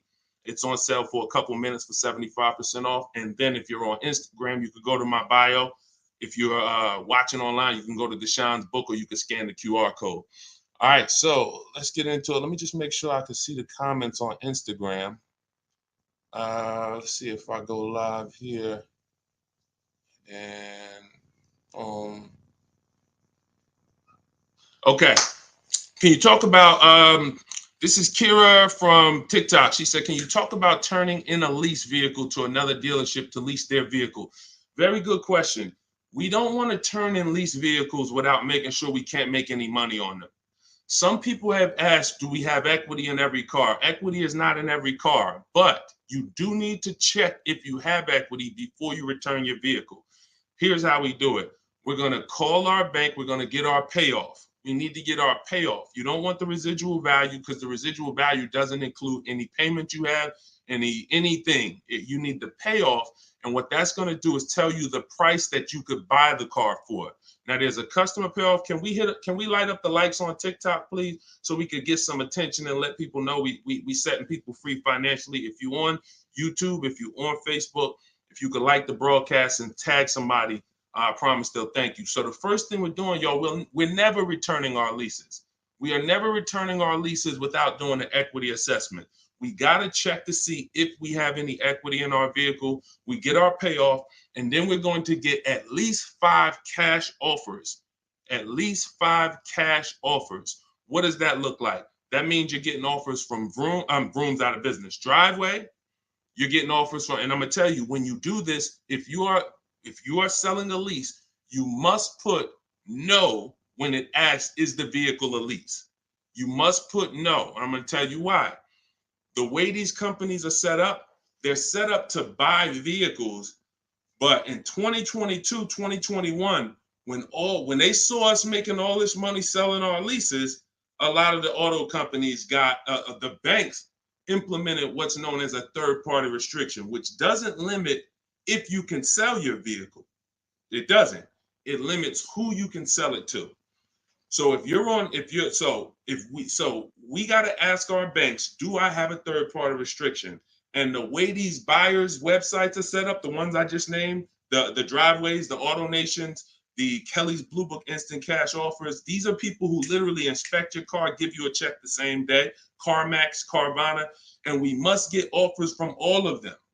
See, we don't realize, as y'all learn more about saving thousands effortlessly and easily, you're going to learn it comes through bids.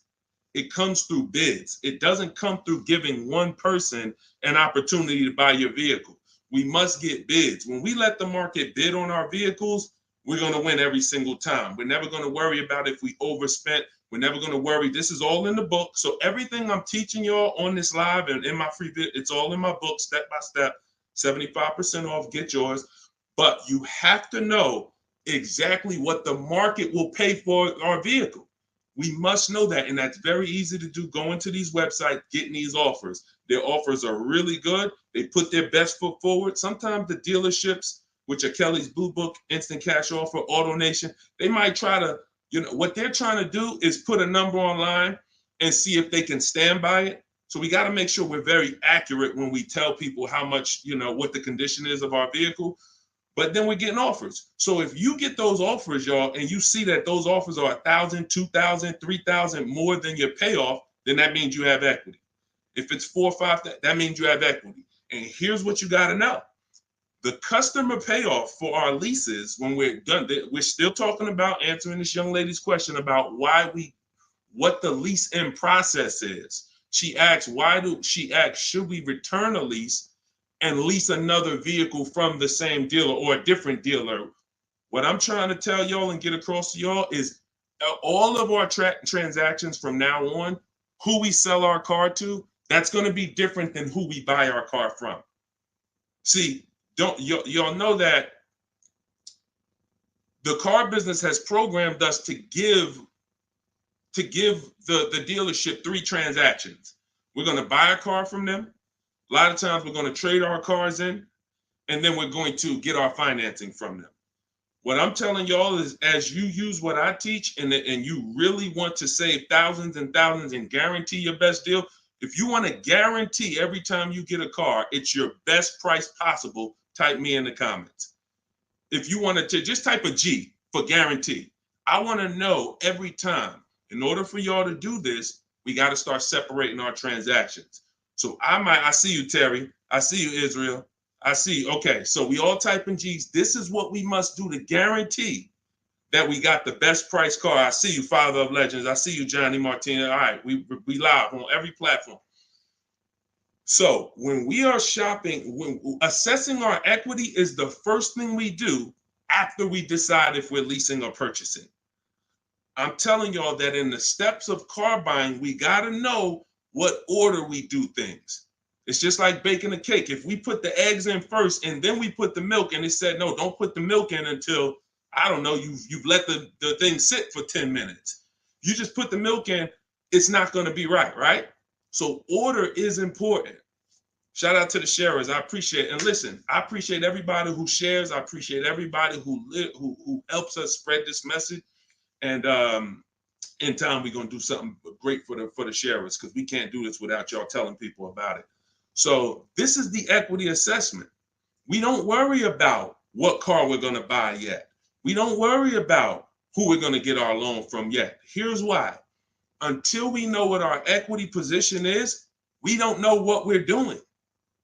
Example, if you run your equity, you find out you got $3,000. Well, that money is as good as cash in your pocket, or you can put it into your next transaction, or you can put half in your pocket, half into the next transaction. Y'all see why knowing your equity position is super important? Here's another reason. Let's say we have negative equity. Negative equity means we owe more than the car is worth. In my book, I talk about, and you'll hear me talk about it in my free videos, there's only 3 things you can do with negative equity. You can pay it off. I call it paying the difference. You take the highest offer. If it's like 2,000 or 3,000 different, you just pay it off and you're now done with it. No baggage. You can transfer it within limits though. So when you go to transfer negative equity over, this is where we get to the point where negative equity can either stop our deals or it can literally kill our deal. The bank is only going to approve a certain amount above the value of the car we buy. So let's say we're buying a $20,000 car. The bank's not going to approve 30,000, 40, 50,000. They're going to look at the price and say, wait, car's worth 20. We might lend 26, depending on the customer's credit, but we're not lending 30. We're not lending 35 on a $20,000 car, which means if you have 8 grand, 10 grand of negative equity, you can't transfer all of that over because you're going above the loan to value ratios. This is why negative equity, knowing the cause, is important. And there's 2 causes. You don't understand leasing and you're switching cars with loans on them. If there's an emergency, we understand that. I see y'all. Shout it out. We live. Literally, I see between all the platforms, we got about 400 or 500 people on here right now. So shout it out. Can we get the TikTok likes up? Can y'all keep tapping the screen on TikTok? Let's make some noise over on TikTok. But we're doing great. So this is why we can't move on. But I'm telling y'all, 99 times out of 100, I've been in the car business since 2006. I left in 2020. I left in 2020 and it hasn't changed. The cause of negative equity, 99 times out of 100, is you don't understand leasing. You buy cars, you're not keeping them long enough to pay them off and win with the depreciation. It's not just paying off the car. Some people say, oh, Deshone, I pay off my cars in 2-3 years. But your car's depreciated value is what you need to try to avoid. You need to try to avoid taking depreciation hits. And what y'all going to learn more from me is the 8-year rule. I've already done the math. I'm going to show it to you in time, if you just stick with us. But if you believe me right from the start, you're going to win. If you're not keeping cars 8 years, you're losing thousands of dollars not leasing cars. Does not matter how much you drive. Does not matter. Here's why. Listen. Who was taught? Oh, we lighten up the likes on TikTok. All right, I appreciate you, TikTok. Appreciate all of this. Let me ask you a question. Everybody on here. Who was taught never to lease cars? Be honest. I want you to type never in the comments. If you were taught never lease cars, if you've heard that from someone, I want you to type that in the comments. Here's why this is so important. This is all in my book. My book is called Car Shopping for People That Hate Car Shopping. It's a digital book. And for the grand opening, it's not a store.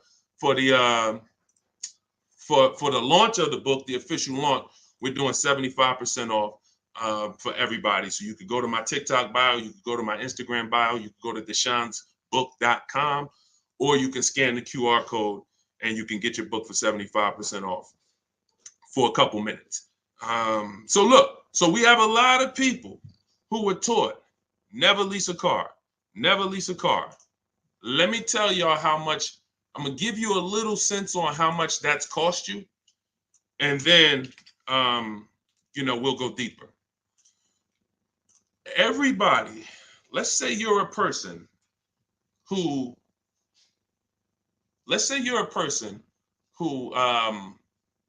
keeps their cars until the wheels fall off. We call those cars keepers. If your next car is going to be a keeper, type K. That means I'm going to keep this thing until the wheels fall off. I'm going to keep this thing 8 years minimum, 10, 12, 15. That's what I do. I see you, Abby. Now, the benefit about buying a car and keeping 8+ years is you get to outlive all the depreciation. Your car loses X% of value the day you get it. And whether you drive it or not, if somebody came and parked a car outside your house right now and said, "Hey, this car is worth $30,000. It's yours." Now you say, "I don't drive. I already got a car. I don't need it." You come out a year later, is that car worth $30,000? You didn't drive it. See, this is your first. You didn't put a mile on it. You didn't touch it. It just stayed out there. It was worth 30 when they dropped it off. Is it worth 30 today? A year later? Exactly. Here's what I'm telling y'all. That's the first deep lesson on depreciation. See, if you get that, now you're getting the clue of why leasing is not about how much you drive.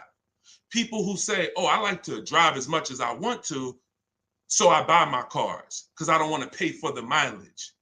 Here's the revelation. You pay for the usage of the car whether you use it or not, whether you drive it or not. It's going down. The more usage you put on it, the faster it goes down. So leasing is not a matter of how much I drive. Leasing is, if I get a great lease deal, we're going to talk about that. All lease deals aren't created equal. And these commercials we see that say, "Hey, 3,000 down, 8," these are not lease deals. I'm going to show y'all some lease deals over, I'll actually probably show y'all one in the next couple minutes.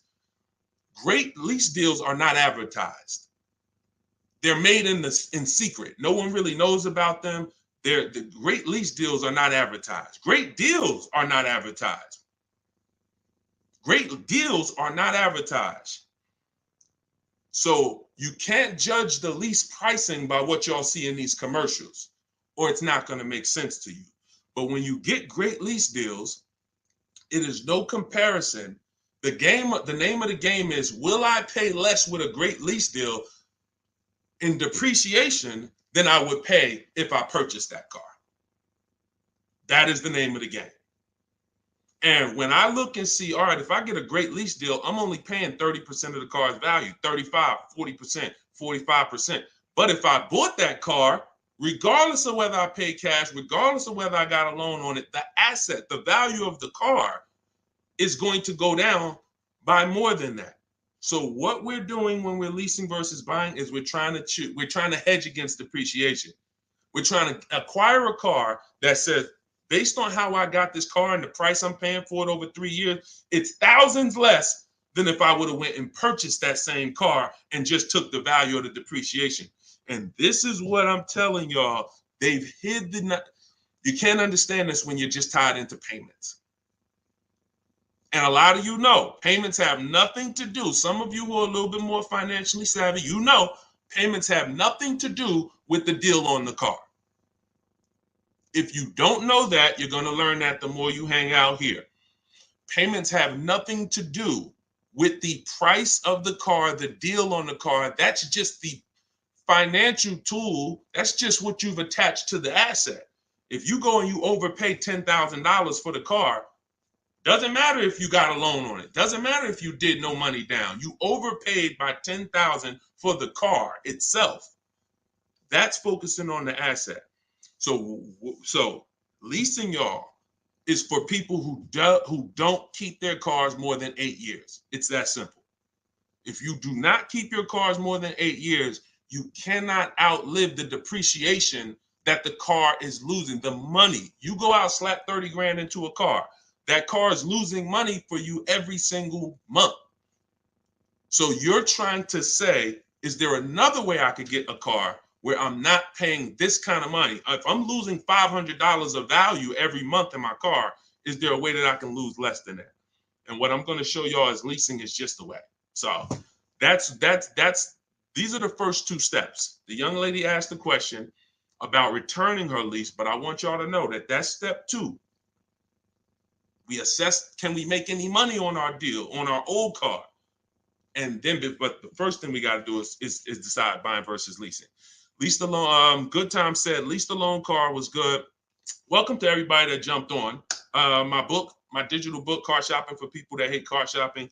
Everything, it's 75% off. You can get your copy while we're on here, but we're going to be going deep on Q&A for at least, I'm not even watching the clock. So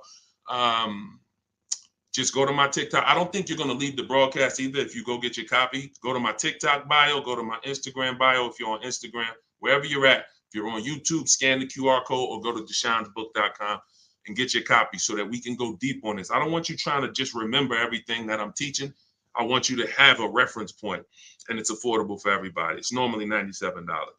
Okay, let's go. Things are way too complicated to fix now. I guess you're talking about when it comes to cars, electronics. Another reason people don't feel as confident keeping their cars like they used to is because the cars are getting a little bit more complex. It used to be very simple for you to find a good car, keep it 10, 12, 15 years. There's still cars out there that you can confidently do that if you make sure that you're checking the reliability of the car, checking the longevity of the car.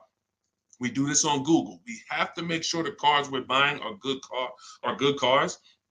Then we can certainly avoid, you know, a lot of these cars. But yes, that is a lot of people don't feel as confident keeping cars long term as they used to. How about a lease to buy at the end compared to straight out buying? Cousin Al, that's a good question. He said, how about buying a lease to purchase? Who's heard of that? Who's heard that term before? A lease to buy on a car. You may have heard it with a house. If you've heard that, if you've heard that, let me tell you why that's a bad idea. We're mixing two strategies. See, there's nothing better than for the long-term person than us buying a long-term car, making sure we pay less than everyone else. That we're gonna do that. We're gonna get you stay around me. You learn from what I do, what I teach. You're gonna get below market car deals, new cars, leases, pre-owned cars. The best way to save the most money on a car is to buy it. You could decide new or pre-owned. It's really pre-owned, and you keep the thing 10, 12, 15 years because your cost per year is going to be so low. When you look at how much money you paid for the car over the long run, it's going to be like, wow, I only paid $2,000 per year, $500. The longer you keep. The second best way is buy a new car. Keep it forever. Brand new, keep that thing 12, 15 years. But most people are not doing that. And if you're not going to do that, that doesn't mean you can't switch up. But if you say, Deshone, for my next car, can we keep sending the TikTok likes up? If y'all are enjoying this, could y'all please hit the like button? We got probably 400 or 500 people on here still. If you could hit the like button, that would be great. And I see all the gifts. Thank you. Everybody who's sending roses on TikTok, gifts and all of that, stars. Thank y'all very much. But what you got to know is, what is the strategy for this next car? Is that 8+ years? Then I'll buy it. There's nothing better than that. I'm going to buy it. But you got to realize buying comes with what, y'all? Maintenance, upkeep, repairs. That's what it comes with. But we win when we buy. We win 8, 9, 10, 15 years later is when we win with a purchase. You don't win with a purchase 3, 4, 5 years because the person who's leasing is paying so much less than you. If they got a great deal, they're paying so much less than you to drive a brand new car. It doesn't, like, you don't win. You can't win. But in the long run, you will. So you got to ask yourself, this next car, is it 8+ years or is it less than 8 years? And if it's less than 8 years, then I got to go to my lease strategy. And that could be for my, you know how many people out here, y'all, they're like, oh man, I buy my cars, I keep it till the wheels fall off. I'm not leasing. Yeah, but what about your spouse? What about your children? That car you buying for your 22-year-old college student, are you think they keeping that car for 8 years like you are? No, probably not. Then you should be thinking about, you shouldn't even be thinking about, you should be going to the lease play for them. You know how many people have put their kids in a $21,000 car paying $500 a month, $20,000 Toyota Corolla, paying $500 a month because they wanted to buy them their first car, and they go get them a $20,000 Corolla that they could be leasing for $300 a month. And then that kid wakes up in 3 years and they're like, man, I'm paying $450 a month for a Corolla. I don't really like the car. Plus it's kind of expensive. This is what happens. I've seen it millions of times. Some of you may have experienced this. Your first car might have been like that. Maybe your parents went and got you your first car and purchased it. But I'm telling you that if they understood leasing, they could, especially if you were going to pay the bill, they would understand. we're not keeping this car long enough. We should be leasing it. And so I'm going to keep hammering now. I'm never going to stop hammering because we got years and years of bad information that we got to unravel. People who've been doing damage, y'all. Big audiences, big platforms, just telling people, oh, leasing is the most expensive way to own a car. Guarantee you, if I had 10 minutes on them with a live and I bet them $100,000, are you willing to bet 100? Just let me just ask you. You sound very confident when you're talking to the public. They don't realize how much money they're costing you. So my question would be, if I can show you that advice you're giving them is completely wrong financially, will you pay me $100,000? Will you take the bet? Because if you're willing to say that, stand on it. That's what they tell y'all. Exactly. He said that's what they tell us. See, and that's why I'm here. That's why it's very important what we do. That's why it's important when you share, when you tell somebody about these broadcasts, when you tell somebody, watch what they're doing over there at the like we're coming in to unravel years of bad advice. And a big part of that is leasing. Not the only part, but a big part of that is leasing. But you cannot all lease deals aren't created equal, y'all. Lease deals are when we shop for lease deals, you must get bids. And I'm telling y'all, you must get bids for everything. We'll talk more about that as we continue to go on. All right, let's get to some more questions. Why are taxes added to a buyout when they're already included in the paid? Somebody said, Christina on TikTok said, why is taxes added to the lease buyout price when it's already included in the monthly payment? Well, it's only included in the payment for the portion of the car you're leasing. So when you're paying for, your 30-40% of the car, 50%, the better lease deal you got, the lower percentage of the car you're paying towards over 3 years. That's what the tax is calculated on. That back end, which is when the car goes back to the bank or the next buyer, there's no taxes factored in on that. Depending on your state, sometimes they will put tax on the payment, but they're not usually. I don't recall ever seeing a case where they're taxing you on the whole car because you're not using that portion of the car. That's why when you lease, when you look on your credit report, you'll see the only part you're responsible for is the part that you're using. So even though the car might be 40 grand, it might say balance owed 18 because you're only responsible for that 14. You're not responsible for the back end. All right, we lighten up the likes on TikTok. Appreciate y'all. I see you, Lisa Vasquez. Welcome. Kat, I see you. All right, let's go. Let's continue to rotate questions. What happens to my down payment on the lease? See, a lot of people asking about leasing. This is good. This just goes to tell you something. A lot more y'all gonna lease when you understand it. In fact, when you understand it, your next car will be a lease. Quite honestly, unless you can guarantee me, Deshone, I'm keeping it 8 years. If you say, Deshone, I'm keeping this thing 8 years, you go ahead and buy it. Don't think about leasing.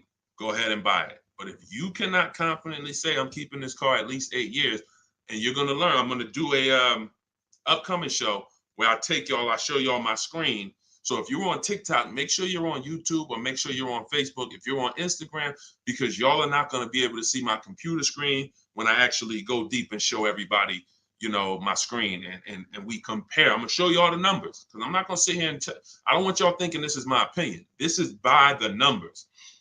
So Good Time says, what happened to my down payment on the lease?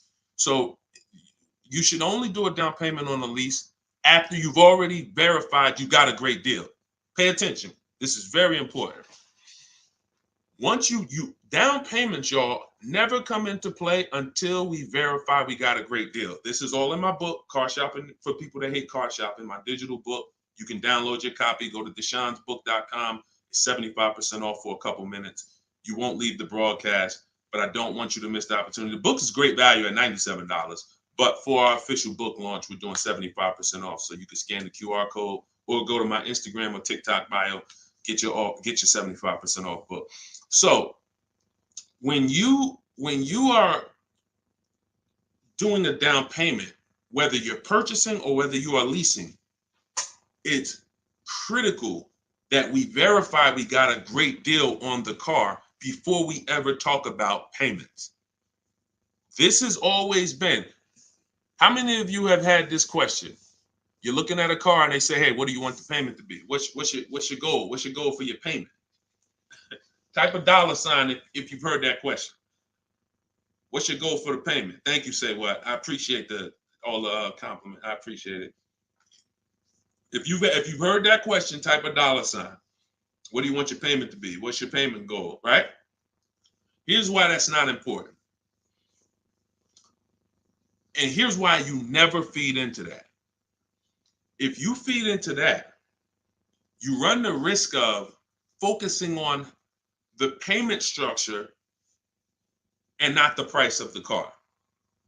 You also run the risk of focusing on the payment structure and not shopping for your own interest rate and letting banks bid on your loan. When we do an episode, we'll do a show that is about structuring our deals, and you'll see that when we start getting our financing, y'all, we never want to let anyone run our credit until after we found our car.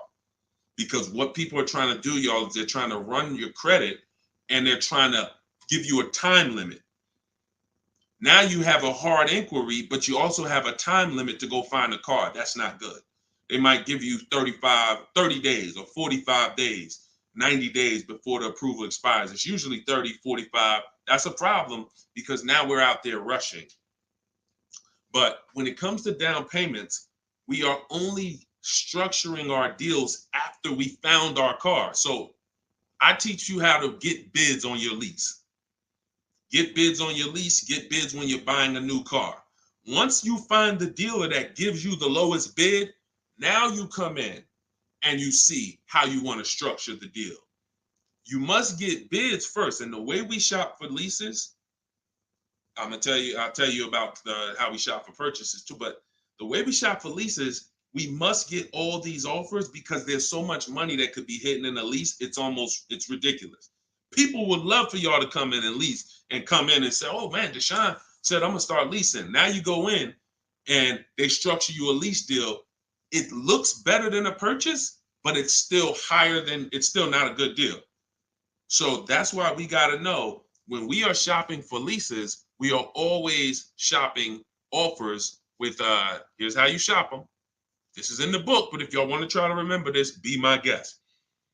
You are getting your lease deals, your offers with first month's payment total out of pocket. First month's payment. Now look, when you shop for a brand new car, you are always getting your offers with tax, title, license, all fees included. When you shop for a brand new car, you're getting your offers from multiple dealerships. I do this online. You can call them. I would suggest you do it my way. But if you want to call them, you can talk to a sales manager and you say, hey, I got this car. I'm looking to see if you got something similar, but I need an offer with all taxes, fees, everything included. And now you're comparing that. But I would only talk to a sales manager if you're going to go that route. Again, in my book, I teach you the scripts. I got the emails that we use to do this because you want to use my words. But if you're not going to use what's in the book, you should be calling and asking for a sales manager and just give them an opportunity to beat the quote. That's a manual way to do it, but it's still better than you going back and forth with one dealer. We cannot go back and forth with one dealer anymore because when you start getting bids, mark my word, it's going to blow your mind when you see how overpriced some dealers are. When you see how overpriced some dealers are, it's going to blow your mind. So in order for you to shop your lease quotes, you're shopping your lease quotes with no money down, so good time.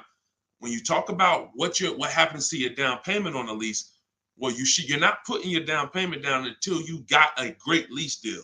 So you get your lease deal, first payment, and then you divide that into the monthly payment. Into the MSRP. Very important. Let me give you all an example. Pull up my calculator. So let's say I got an offer of $500 a month on a $40,000 car. That's what's called a 1.25% lease. You take the monthly payment and you divide it into the MSRP. That gives you a percentage. The lower percentage, the better the deal. And this originated from some of who's heard me mention the 1.5% rule for bad lease deals. Type me if you've heard that.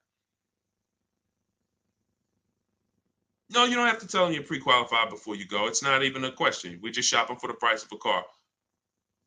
So you've heard, okay. Okay. So, see, and I looked at another question while I was in the middle of answering one. So, wait, we were talking about lease quotes. We were talking about, okay. Okay, that's right. The 1.5% rule. So when y'all hear me mention the 1.5% rule, I'm telling y'all, again, it goes back to the fact the lease, the name of the game with a lease is how much can I pay for a car over 3 years that I'm giving back? The lower, the better. So since the beginning of time, people who got great lease deals knew about the 1% rule. The 1% rule said, if I buy a car, if my lease payment is 1% of the MSRP or below, it's a steal. So if I'm looking at a $40,000 car and my lease payment on it, 12,000 miles per year, is $400 a month, no money out. No money. I know that y'all may have been taught, yo, you got to put money down when you lease. That is a lie. I'm going to be peeling back a lot of lies, a lot of misconceptions, a lot of bad belief systems that we've picked up, and we're going to tear those down. So money down with a lease is absolutely not a requirement. So when we're getting our lease deals, example, 2018, I leased a 2018 Jeep Grand Cherokee Laredo. It was $35,000. I gave them $330 a month, and I drove off. That was my payment. 39-month lease. We'll talk about in the future. We don't do 4-year leases. We'll talk about that in the future. But that's the 1% rule.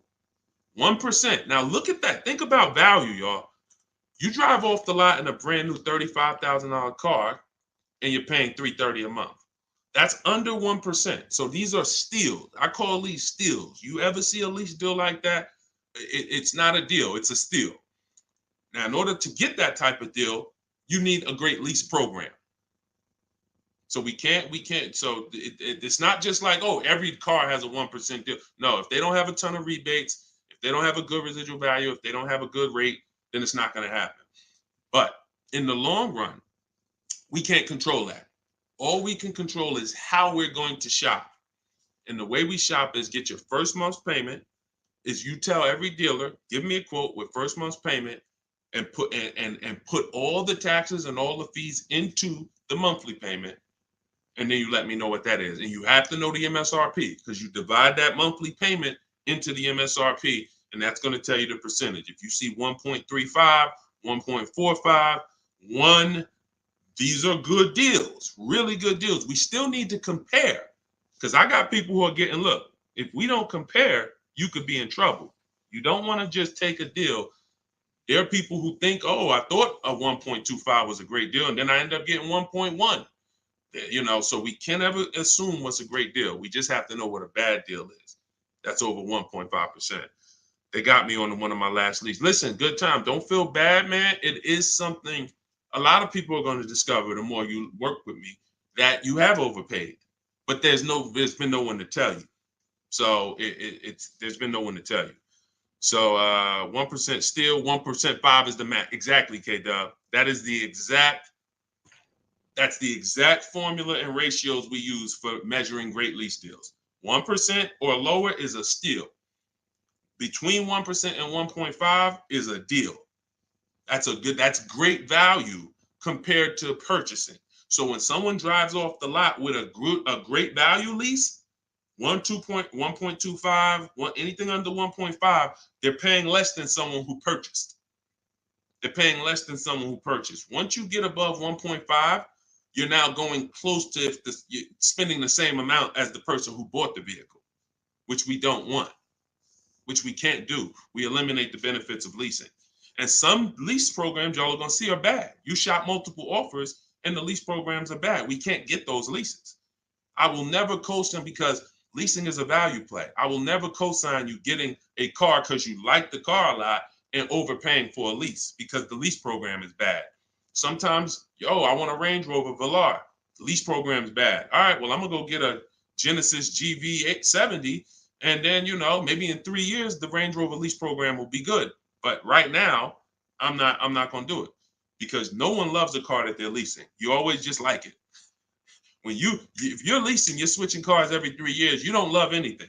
When you love a car, you buy it, you keep the thing 10 years. That's love.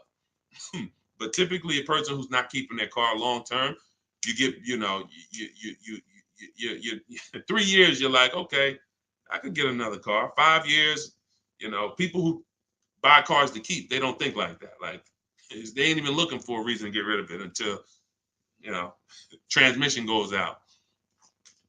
And then I always joke because as a keeper, what do you do when the transmission goes out? If anybody on here has bought their cars and kept them till the wheels fall off, when the transmission goes out, what do you do? What do you do? See, you're not a keeper. You're not buying a car to be a keeper. That transmission go out, you ready to get rid of it. You ready to get rid of it. Look, a lot of people are like, no, I go fix it. I go get another transmission. Exactly. All right. All right, let's keep the questions moving. Welcome to the people who just jumped on. Happy to have you. If you're enjoying the broadcast, could you please make sure you are subscribed to us on YouTube? That's where we're going to be able to share really when we get into, which is coming very soon, I'm going to be sharing visuals for y'all to see. Just sharing a variety of things, websites that we use, things you want to stay away from, website, like all in my book. But in time, you're going to want to see it on YouTube because you might not be able to see it on Instagram or TikTok. What's the MSRP equivalent for used cars? F Broncos asked. Here's what who's purchased a used car? Type a U. If you purchased a used car before, type a U. Type a U if you've purchased a used car before. Okay, I see Al Boogie, I see FL Bronco, I see Amore, I see Justine. Okay, every platform. Ebony Eyes. Okay, Larica. All right, I'm gonna give y'all the biggest. This is gonna be major, y'all. And you're gonna see like, wow, how the heck could we even know we're getting a good used car deal without knowing this? Tell y'all how important it is to have the original MSRP of the car you're purchasing. So I have a 2020 Infiniti QX 60 truck. I bought it a year ago. It was 3 years old. Now I saved 42% off the price when it was brand new. Here's why it's important. We don't know when we're shopping on these used car websites. I call them marketplaces. Y'all are going to see in my book, if you do get my book, or even in my videos, you'll hear me talk about the multiple marketplace strategy where we're on these used car marketplaces. We got to be on all of them. But here's what they try to sell you on, because it's based on who's paying them. They're trying to sell you on market value. The true way to buy a pre-owned car, after you check to make sure it's a good one, but I'm talking about how do we know we got a great price on it? We must know how much it was brand new. We must know how much the car was brand new. Give you an example. I was looking at this Infiniti truck. I had narrowed it down to my top 3 or 4. I think I narrowed it down to my top 4. Now they're all white. They all look similar. They're all in similar price points. How do we choose? This is where we usually are stuck. And this is where we usually make a bad decision. I'm going to tell you why. I get the MSRP of these cars. By the way, my special strategy for getting the MSRP, one of them is to go to the dealer's website. Most dealers have a contract with Carfax, and that car will be on their website. That's my first line of defense. Again, everything I'm talking about, y'all, I don't hold back. It's in my book, or it's going to be in my free videos. But some people want everything in one spot. One spot, step by step. That's what the book is. 75% off in my bios, or go to Deshone's book or scan the QR code. So I look and I pull the MSRP, the window sticker for all of these vehicles, and what do I see? The 4 vehicles, the original price of them, one is 46, one's 48, one's 52, one's 54. Why is this so important, y'all? They've taught y'all to buy used cars based on what? Nothing. This is what we're asking for the car. Okay, I think I see some less than that. If all of these cars were 31,000, but one was 54, that's the best deal. In fact, none of those other deals are even close.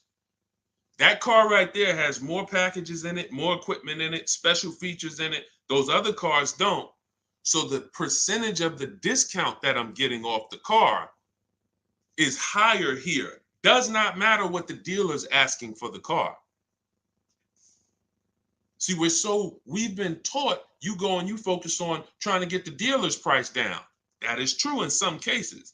But what's more important is I need to know, based on what the dealer's asking for the car, how much off MSRP, original MSRP, am I actually saving?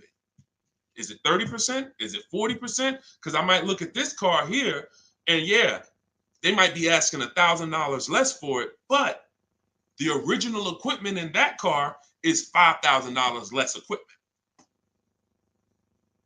This is why it's very important. It's critical. I would not buy a used car, and I would never recommend you buy a used car without seeing the original MSRP, so you know, one, what's in the car, what features it has, but more importantly, I cannot determine who saved me the most money. I can't determine who gave me my best deal without knowing what the car was originally priced at from the day it came into the country. And y'all, unfortunately, and I hope it's nobody on here, but unfortunately, we probably do have it where during the pandemic, people were paying 90, 95, 100% of value for used cars. When I mean a Toyota Camry that brand new was 30, they were paying 29 for it, and it was 3 years old. See, I call this true value percentage, TVP. Y'all are going to hear this. We call this true value percentage. We can't look at a used car. See, once we see, wait a minute, based on the new price, the car when it was new, you charging me 95% of the car's value, and it's 3 years old. Once we start looking at true value percentage, car was brand new 30, you asking 25. Okay, you knocking this percentage off. This is how we make sure. Now look, that doesn't help us get quality cars. That doesn't help us stay within our budget. We'll talk about that in the next hour.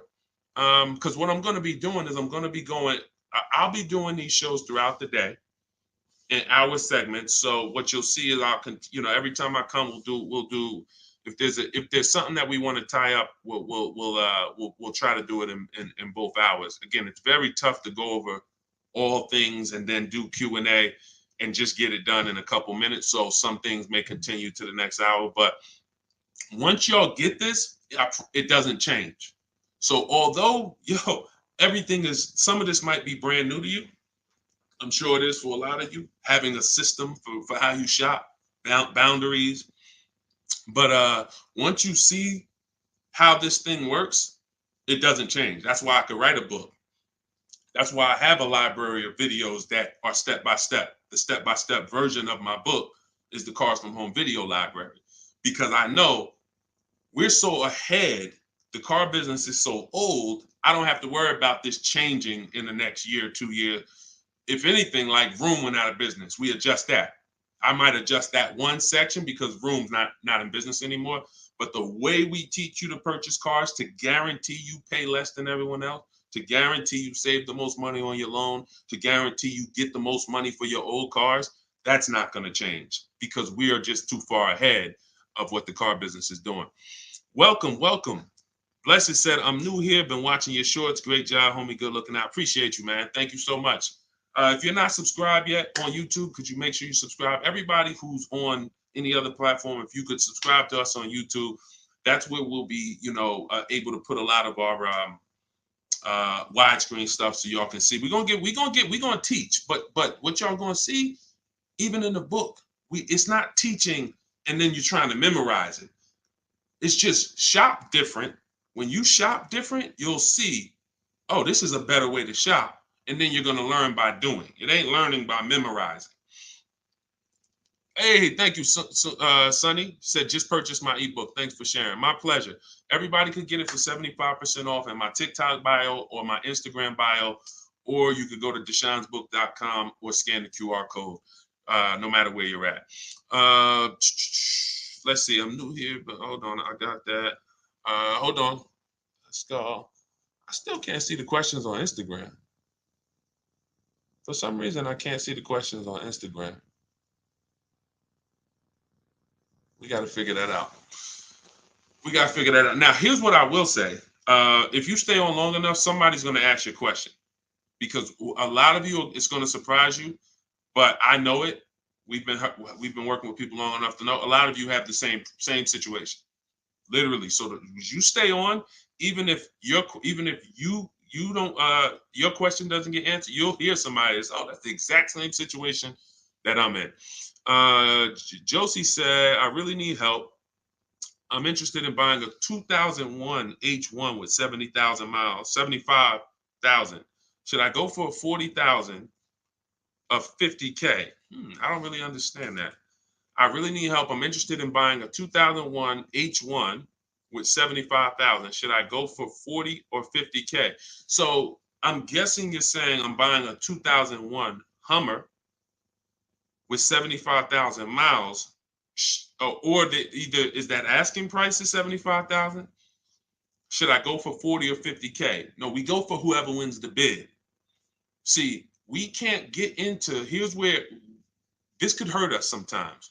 You know what we do? We save a certain amount off the price of a car, and then we want to carry it to our next deal and say, well, we should save the same amount on this car. No, because we don't know what the programs were that allowed us to save 7,000 off that car.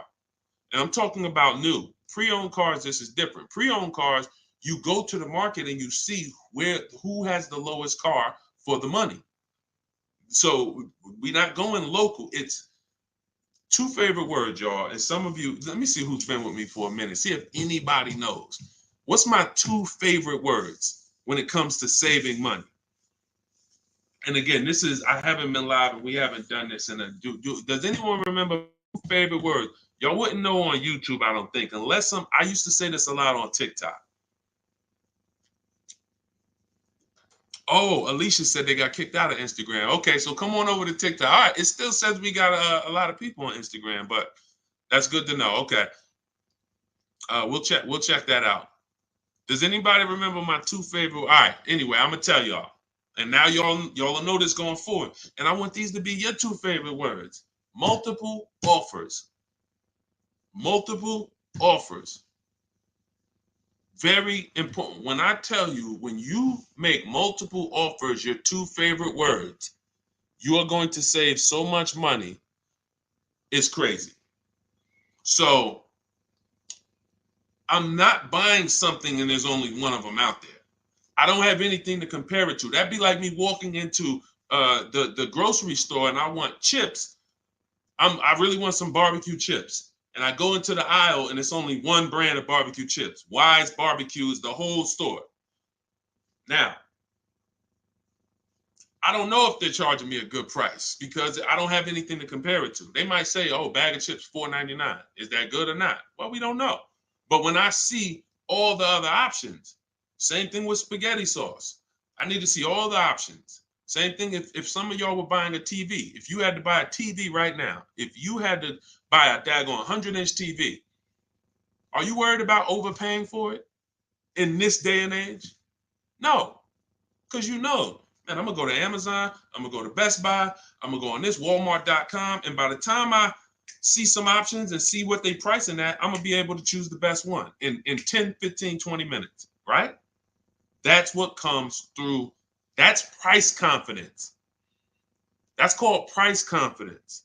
And the only way to have price confidence, to eliminate that feeling of, oh, did I overpay? You think I paid too much for this? Is to learn multiple offers, multiple options. So what you should be doing, Josie, is looking at so many H1s, wherever they are, that I know I'm not going to overpay because I see them all. I see where the price, and I'm gonna teach y'all, this is in the book, and I'll teach y'all in my video. We set up accounts when we're shopping for a new car, because once we know where the prices are, we want to be alerted every new car that pops up, every single used car that pops up, you want to get alert on it. You want that thing coming to your email the minute they post it, because everybody else is not going to be able to move on it because it's too fast. They need time. They need to, oh, let me see it. Okay. But if you know the used car market, like I'm going to teach you, if you know the low prices on this car is 40, the high prices is 55. Soon as that one pops up at 41, you don't have to hesitate. Speed is what gets people deals a lot of times, y'all. I've sat in front of people and I'm literally offering them, and this is back when I was in the dealership, and I'm literally offering them, like, the dealership is making no money. That's how good of a deal it is. And I'm like, listen, miss, like, I'm just telling you, we're making no money. We gave you everything. But they didn't take it. And I'm gonna tell you why. I can't blame them. They didn't have enough other offers to feel confident that what I was giving them was the best. That's the problem. So in order to have price guarantee, price assurance, for us to know that we are paying less than everyone else, we have to see multiple offers. And then in order for us to guarantee that we have not, that's just what it is. Price assurance comes through multiple offers. And then we have to get a quality vehicle. Okay. So all of this I will teach. It's hard to get, maybe like a lot coming at you at once. That's why I would love for you to get the book, Car Shopping for People That Hate Car Shopping, so you could dig into it, so you can see that everything I teach is methodical. I don't want you trying to remember this. Get the book, take your 75% off for the launch of the book, and then dig in and you'll see, wow, he has this thing set up in systems so that I don't have to be trying to remember what to do. I don't want y'all trying to remember what to do when you're out here shopping for your car. I want you to have a roadmap, a blueprint, and that's what 7 Steps to Saving Time, Money, and Avoiding Dealerships is. Thank you, Curtis. Appreciate it. 10-4. Oh, 10-4. Thank you for the guidance. It's a rare vehicle. If it's a rare vehicle, that's fine, but you don't want to overpay for a rare vehicle. You need to see enough of them to know that you're not overpaying. You don't want to sit there. You know how many people got a rare house? Your value's down. You know, I got a rare house. So if the value is going to be down, think about it. If it's rare buying, then it's rare selling too, which means your market, when you go to sell it, if you go to sell it one day, it's not going to be huge. That's not a car you can sell in 24 hours unless you just want to blow it out price-wise. But in order for you to make sure you don't lose, you got to make sure you buy right. You can't overspend by 10, 15 grand. So just make sure any H1 in this country, you know the price of it. That's all. If I see one over, it could be all the way over on the other side of the country. If I see the price, then I know what the market is. It doesn't matter if it's over there. If they're asking 10 grand less and it's a good car, has great service records, has great title history, has great accident history, doesn't matter. That shows me that's the market price. All right. Thank you, Josie. I'm glad. Enjoy it. You're going to be able to get to any car you want. And you have so many strategies in there for later. If you're buying a used car now, it's in there. If you're going to be leasing, it's in there. If you're going to be buying, you're going to know, all right, man, I want to get a lease for my spouse. Or, hey, you know what? I'm going to get a lease for my kid. Or you just might buy everything. But sometimes you might want to buy brand new. Sometimes you want to buy pre-owned. It's all in there. Different strategies for how you get to below market deals on each one. Uncle John said, who currently has the best lease program? It's no way to tell. Unfortunately, there's no way to tell. You cannot shop. That's the bad part.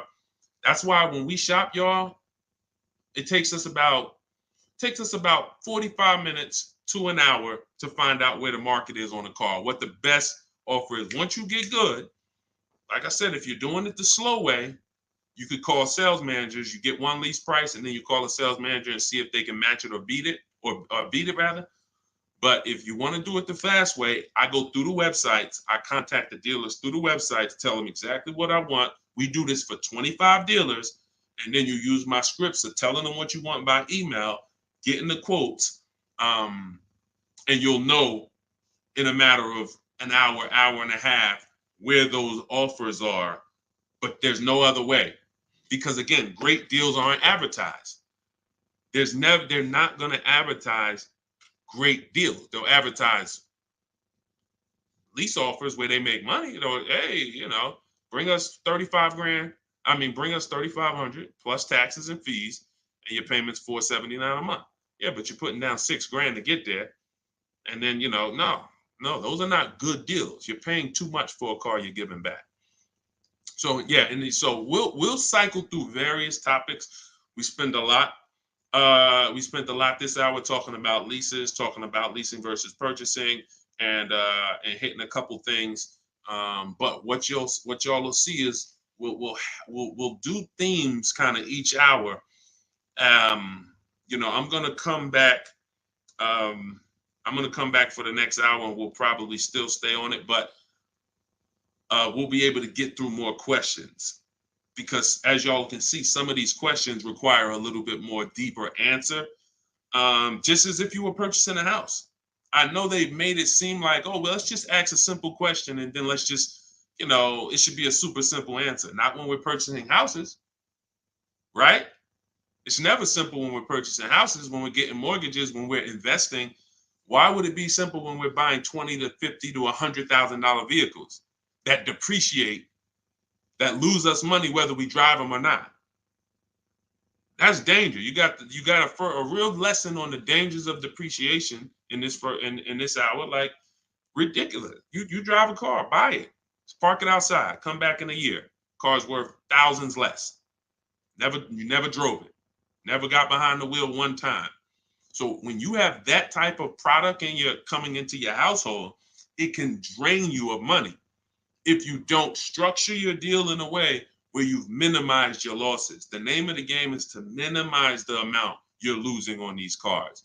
Cars are depreciating assets. You can't make money on them.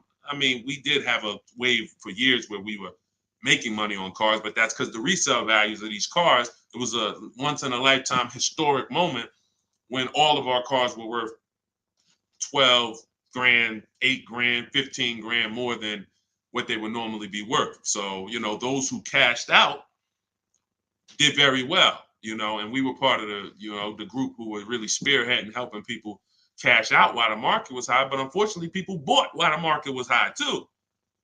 So this is we'll be talking more about these things every hour. So lease good for bad credit. Now what you're gonna have to do is set yourself up. If you can't qualify for a lease and you should be leasing, then now your goal is to now get prepared to lease. That might take you a year or two. And we're going to talk about how we buy an inexpensive car to get set up for a lease. We don't go out and buy a $20,000, $30,000, $50,000 car when we know credit's not where we want it. But if you give me a year or two, I'll get myself up to a 650, 670. I'll use an inexpensive car to build a good payment history, because I'm paying more for interest because my credit's not good. So the last thing I want to do is buy an expensive car and have a higher interest rate. Now, when I go to switch out of that car in 2 years, because I'm ready to get my brand new lease, now I got 10 grand of negative equity. That's now, first it was credit stopping me from getting the lease. Now I got too much negative equity stopping me from getting the lease.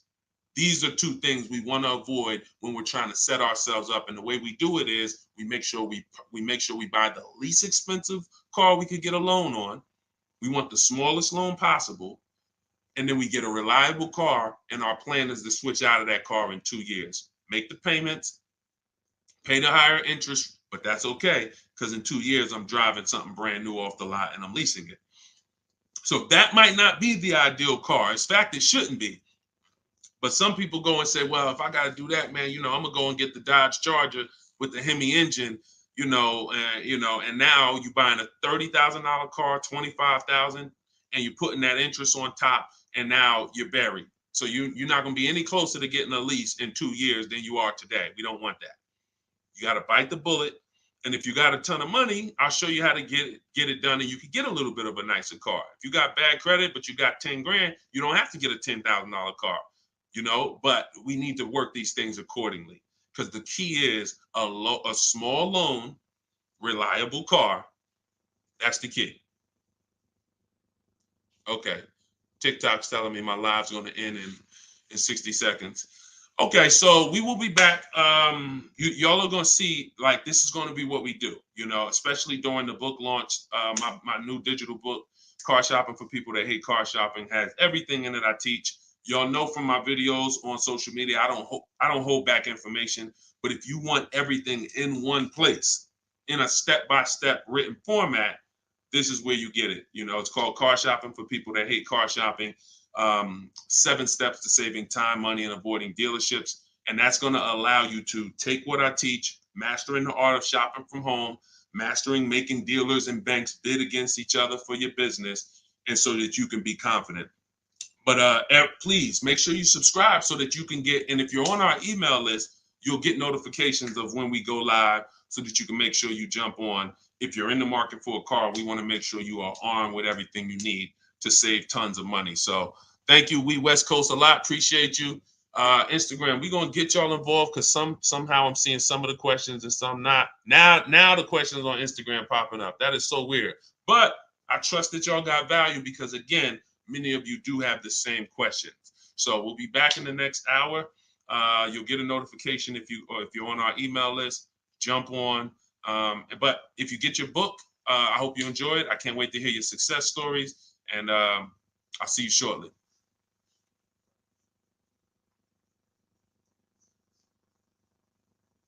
Oh, and if you need the book, it's in my TikTok bio. Some people are saying, where do I get the book? It's in my TikTok bio. Click the picture. It's in my Instagram bio. Go to the bio. Click the picture. If you're watching on or you could go to deshonsbook.com, or you can scan the QR code depending on where you're watching. So, all right. See y'all soon.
Down a little bit more.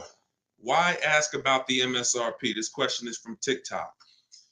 You need to know the MSRP for several reasons. If you're leasing, you need to know what percentage are you paying relative to the MSRP, because the 1% lease rule has always been based off the MSRP. If you got a lease payment and it was 1% of the MSRP, like $40,000 is the MSRP, your lease payment is $400 or less, then you basically stole a vehicle. And that rule has been around since the beginning of time. So when it comes to purchasing a used car, you need to know the MSRP, because how do you know how much you're saving if you don't know the original MSRP? How do you know how much you're saving? For instance, I bought a pre-owned Infiniti truck a little over a year ago. I paid 31 and change. I knew that the original MSRP was 54,545. Without knowing the MSRP, I wouldn't know how much I was saving off the original. And that's the only thing that's really important when you are shopping for a used car and you're trying to make sure you're getting a great price. There's other things you got to be concerned. There's 2 main things when you're buying a used car. Got to make sure you're getting a great car. You need a quality vehicle, That has nothing to do with price. Then the second thing is you got to make sure you're getting a below market deal and make sure you're paying a great price for it, in which case you must know the MSRP. Great question. Great question. All right, we got Dolan. Dolan will be bringing in questions from all platforms. We're live on TikTok, Instagram, YouTube, and Facebook. So just start typing your questions, and we're going to get to as many as we can in the hour. And, you know, if you have a follow-up question, I'm just going to try to blitz through. So you can certainly throw up the next question whenever you're ready, Dolan. I'm 8K under. My credit is challenged. My car is in danger of getting repossessed. What do I do?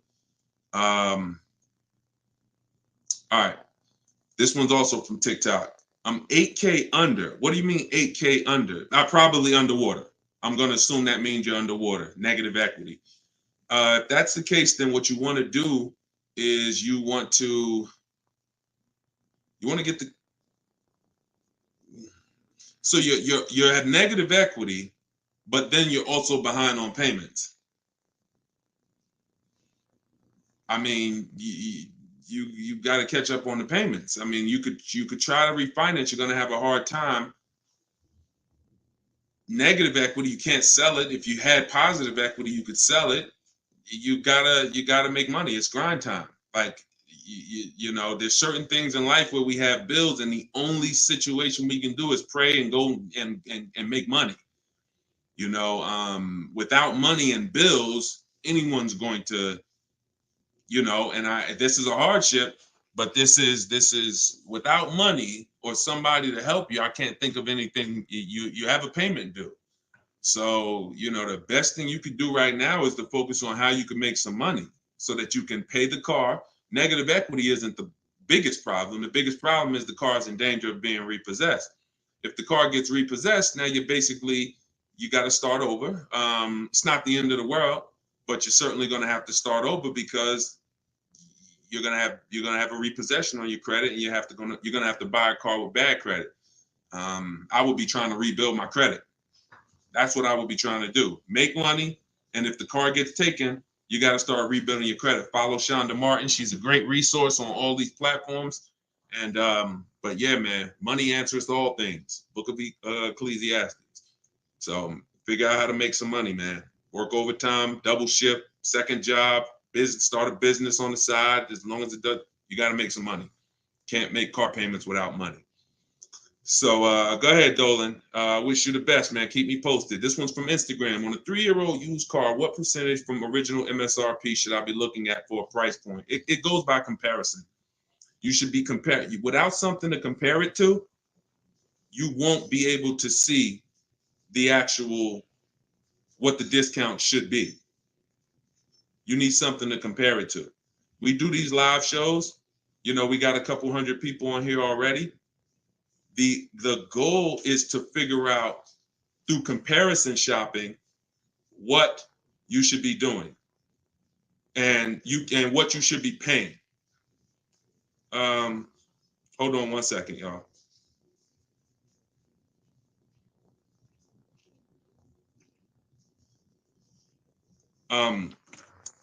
Yeah, so that's the goal. You don't know what a fair price is, what a great discount is, until you are not, until you have other offers to compare it to.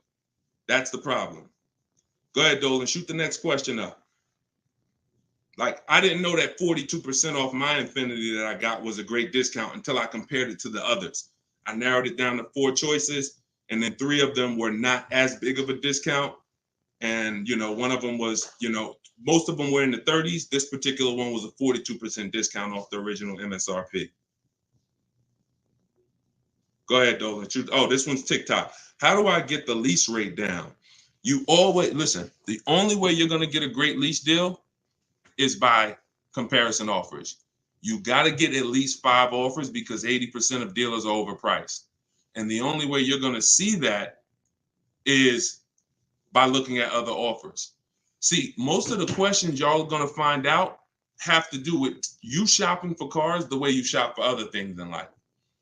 You shop for everything else. When we get great deals, it's comparisons. Everything we do is a comparison. Now, the only way you have price assurance is through comparison.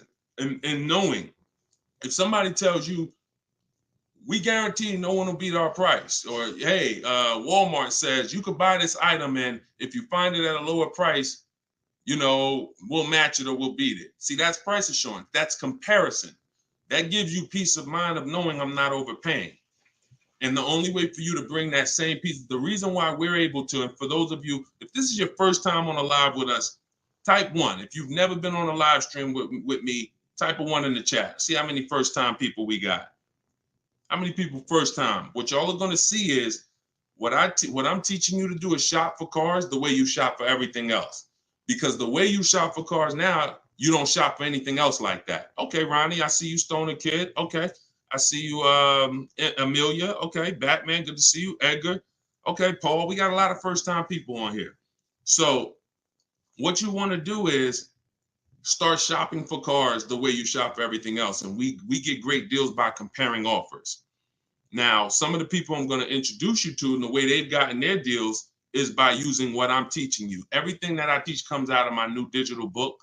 It's called Car Shopping for People That Hate Car Shopping. 7 Steps to Saving Time, Money, and Avoiding Dealerships. So in that, I have 2 systems for how we comparison shop. One's for new cars and leases. You got to get at least 5 offers. And some of you are like, Deshone, how do I get 5 offers? Well, you stay on. We're going to talk about that.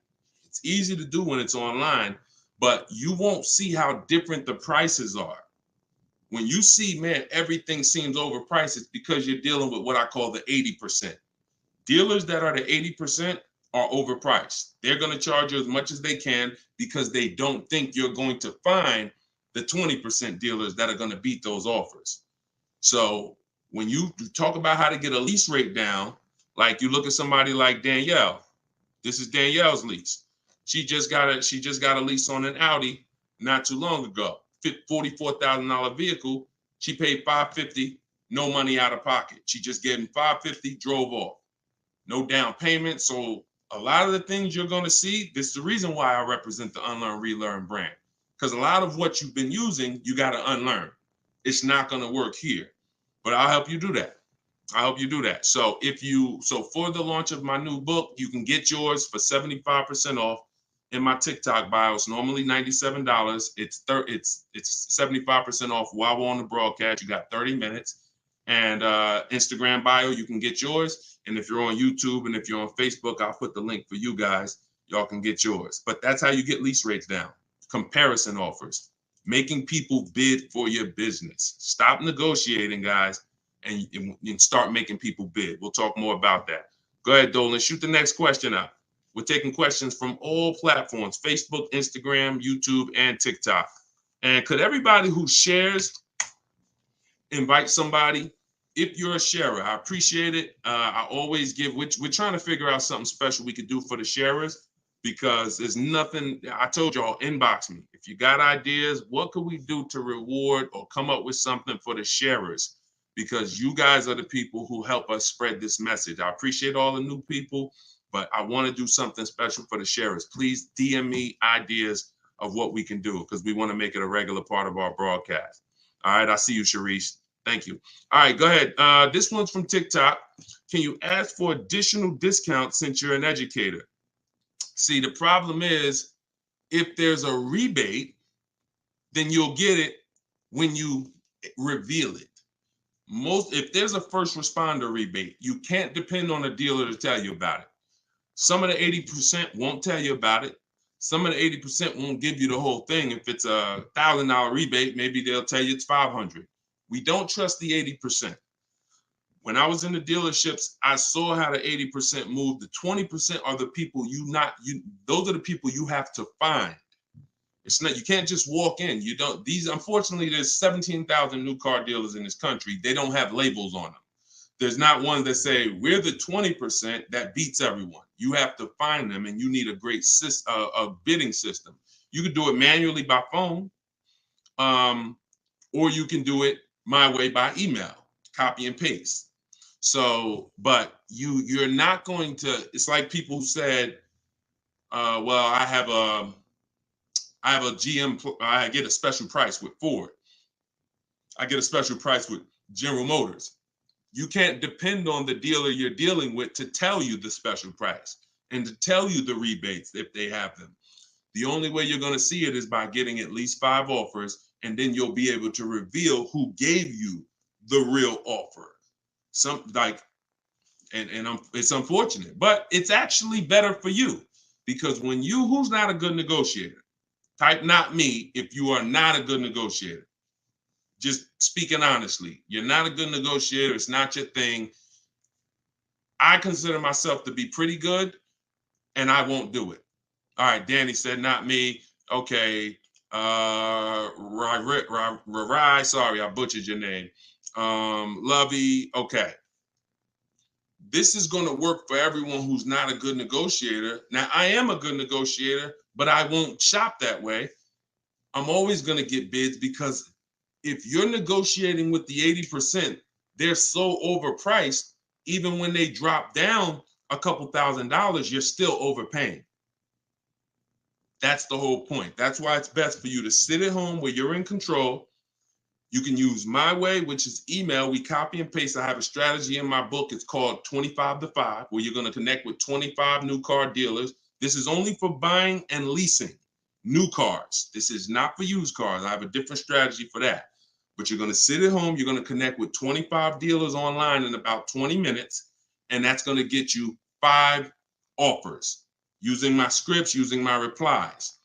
Now, the manual way to do it is to pick up the phone, call, and speak to at least 5 sales managers. But you need to get 5 offers. That's the only way you're going to see how much money that the 80% were trying to overcharge you. Does that make sense? And it goes with the same thing with military discounts. Doesn't matter. Special pricing, employee pricing. You must shop multiple offers, because you can't trust the 80% to actually give you the real numbers. All right. Go ahead, Dolan. Bring the next one in. We're taking questions from all platforms. Did I post that link? The book is not good for used car. Absolutely. That's just my system. You're going to hear me talk about 2 systems of shopping multiple offers and options. One's for new cars and leases. That's called the 25 to 5. One's for used cars. That's called the multiple marketplace strategy. When we shop for used cars, we have a different strategy. You must shop for your best used car offer in a different way than your new cars. It's very different. They're both in my book. Y'all will hear me talk about them on my videos, on my social media videos if you've seen them, and you'll hear me talking about them on the live. 2 totally different shopping strategies based on your goal. All right, this one's from Instagram. When you walk into a dealership, the salesman comes at you right away. Can you tell him you're just looking for now, and I'll come get you when I see something? Of course you can. So using what I'm telling you, you should not spend more than 30 minutes in a car dealership ever. Tons of people that you'll see, the more you stick around this broadcast and the more you learn and the more you see our community over here. We've been doing this for 3 years, teaching the public. We've got 1,700 people we've worked with personally, a couple thousand books. People are using this stuff. It's not just the saving of money, it's time. You shouldn't be in a dealership if you're not there to test drive, or if you're not, see, we have something we call shopping, not buying. Very different. That's actually step 4 in my book. There's 7 steps. The last step is delivery. Step 4 is something I call shopping, not buying. You have to learn, if you're going to enjoy shopping and take control of your car deals the way I want you to, that when you are shopping, you are deciding what you want. That's shopping, deciding what you want. You can get your copy of the book in my TikTok bio. Everybody got 30 minutes to get it for 75% off. Somebody on TikTok said, how do I get the book? It's in my TikTok bio. If you're on Facebook or YouTube, you can scan the QR code, or you can go to deshonsbook.com. If you're on Instagram, you can go to my Instagram bio. It's normally $97, but it's part of our official launch. You can get yours for 75% off. So when you are there with a purpose, which means no one can actually talk you into something, because you're clear on what you're here for. I'm here to see what I like. I'm here to decide what I want. I got my kids with me. I'm here to see how this vehicle is. It comfortable? This is only for new cars and leases. We don't test drive used cars until the end. That's a different thing. And I'm answering questions specifically. So when someone asks about a used car test drive, we'll talk about that. For those of you who are leasing and buying new cars, we are there to test drive and decide what we want. That is it. We do not talk numbers in the dealership. Listen, I want y'all to remember this. You will never, using what I'm telling you, you will never talk numbers in the dealership. If you are coming there to see a used car, the deal is made already before you get there. Your numbers, everything should be established online. That's the multiple marketplace. There's a very simple process that you can follow for shopping for used cars. By the time you walk in the dealer, who's ever had a dealership that they had to walk out of? If you've ever had a dealership where you had to walk out of, type me if you've ever walked out. Somebody wasted your time. Somebody tried to, whatever. You went there and you're like, man, I'm leaving. This isn't good. I'm glad you did that, but I want you to get to the point where no one can even waste your time. That's what I want you to get to, which means every time you walk in the dealership, for a used car, the deal is made. You're just there to test drive it, verify everything you did online. We'll talk about this. And then you're taking the car or you're locking up that deal, not taking it because, you're locking up the deal. Now, with a new car, you are there to test drive only.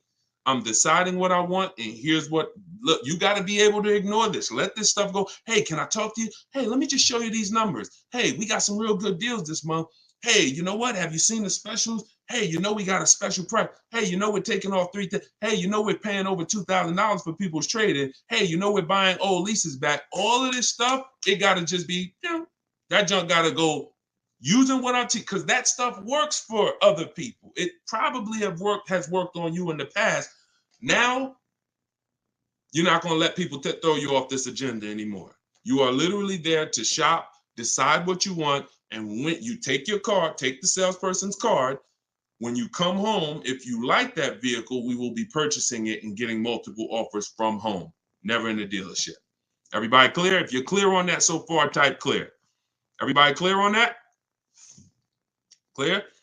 All right, I see you, Dave. Yep, I see you, Danny. All right, go ahead. This one's from Facebook. Carla said, my granddaughter purchased her first car in November 2023. She wanted to lease, but was told she was too young. She's 20. How can she transition from a current car note to a lease car when she turns 21 next year? Great question. Who has a car that they're thinking of replacing?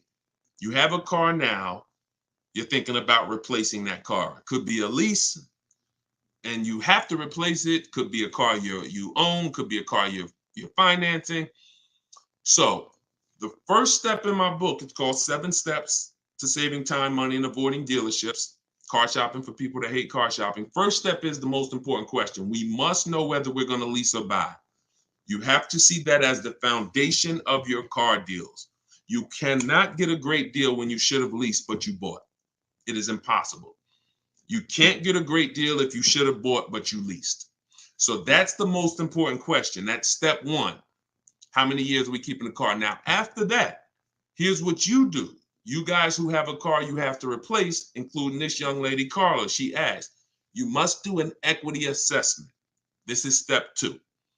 Equity assessment is going to tell you, can you get out of your car clean? Can you get out of your car break even? Can you get out of your car and there's equity there, which means you can put that equity in your pocket or into the next transaction? Or do you have negative equity if you have a loan?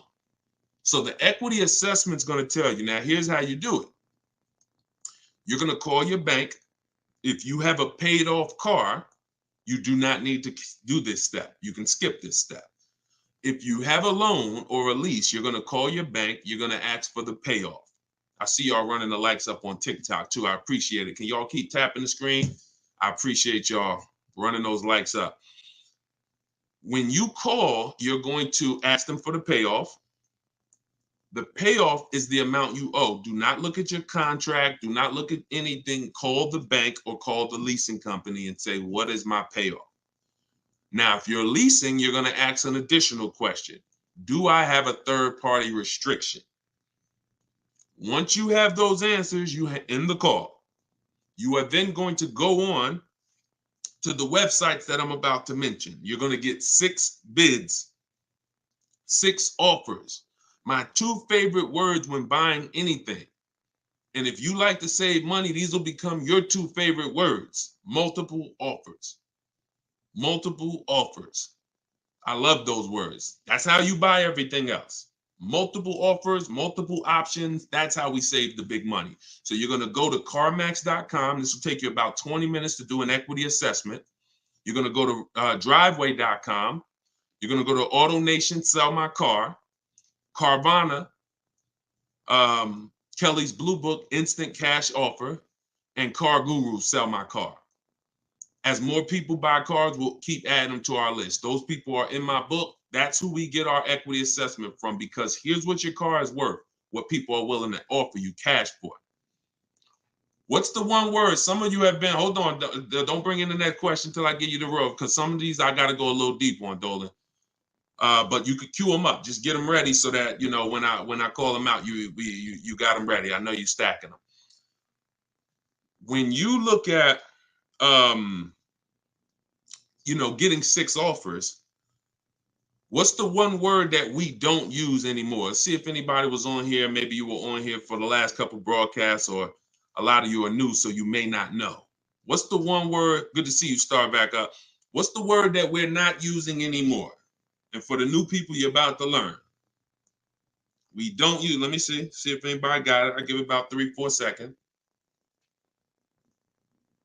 Okay, everybody's about to learn this for the first time. We don't use the word trade. You don't get maximum money trading anything. I know you've been taught that because dealers have actually taught you to give them multiple transactions in one. You buy your car from them, that's one transaction. You sell your car to them, that's another transaction. And if you get your loan from them, that's a third transaction.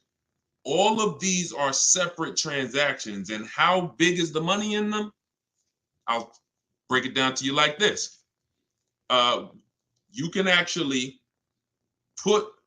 there are companies that only want to lend you money. They don't sell cars. That's how much money is in loans. There's companies and people who just want to buy your car. They don't want to sell your car. That's how much money is in buying cars. So somebody just said trading is convenient, though. If you want to conveniently lose $2,000 or $3,000 because you want to save 30 minutes, then be my guest. I'm talking to the people who are like, Deshone, that's not my thing. And I'm not talking about a private party sale. We're not talking about listing the car on Facebook. We're talking about going to people. All those companies I just named, they literally have a short inspection process and they cut you a check. I sold my lease to CarMax. They won the bid 2 years ago. I walked out with a check. I was there for 45 minutes. Then I brought my parents down because they won the bid for their Mazda. They they taught you that, oh, anything else besides what we're telling you to do is going to be hard. You know, like, oh, you might as well just give us all the business because, you know, anything else is going to be just hard. Meanwhile, what you're putting yourself through is hard. So that's how you do the equity assessment. Now, if you do have a lease, when you go on those websites, there's a question there. It's going to say, is the car owned, financed, or leased? You want to put owned because you just want the true value. And when you put lease, it triggers something on their websites. Don't worry about that. If you don't have a third-party restriction, you can sell direct to anyone, If you have a third-party restriction, you're going to take those offers, and then we're going to call used car managers because the third-party restriction does not say you can't sell. It says you must sell to a brand of the same dealer, a dealer of the same brand. So if you have a Nissan, you must sell to a Nissan dealer. Here's what that doesn't mean. Go walk into one Nissan dealer. We get bids, we speak to at least 3 to 5 used car managers, we get bids. Are y'all starting to get the sense that everything we do is a bid? And the only way you're going to see how much money you've been losing by not getting multiple offers is to get multiple offers. Everyone I've been working with says, Deshone, there's no way that I would have known how much money was in these car transactions until I started getting multiple offers from home. We don't do this by getting in our car and driving from place to place. We do this by sitting at home and using what online. Shoot the next question in. All right. And we're taking questions from all 4 platforms. So just keep typing them. We'll get through as many as we can in the hour. Erica, this one's from YouTube. I purchased a used vehicle from the dealership, and 2 weeks later they called me and asked me to bring it back because the previous owner wanted it back. Can they do that? Mm, mm, that's a nightmare. Mm.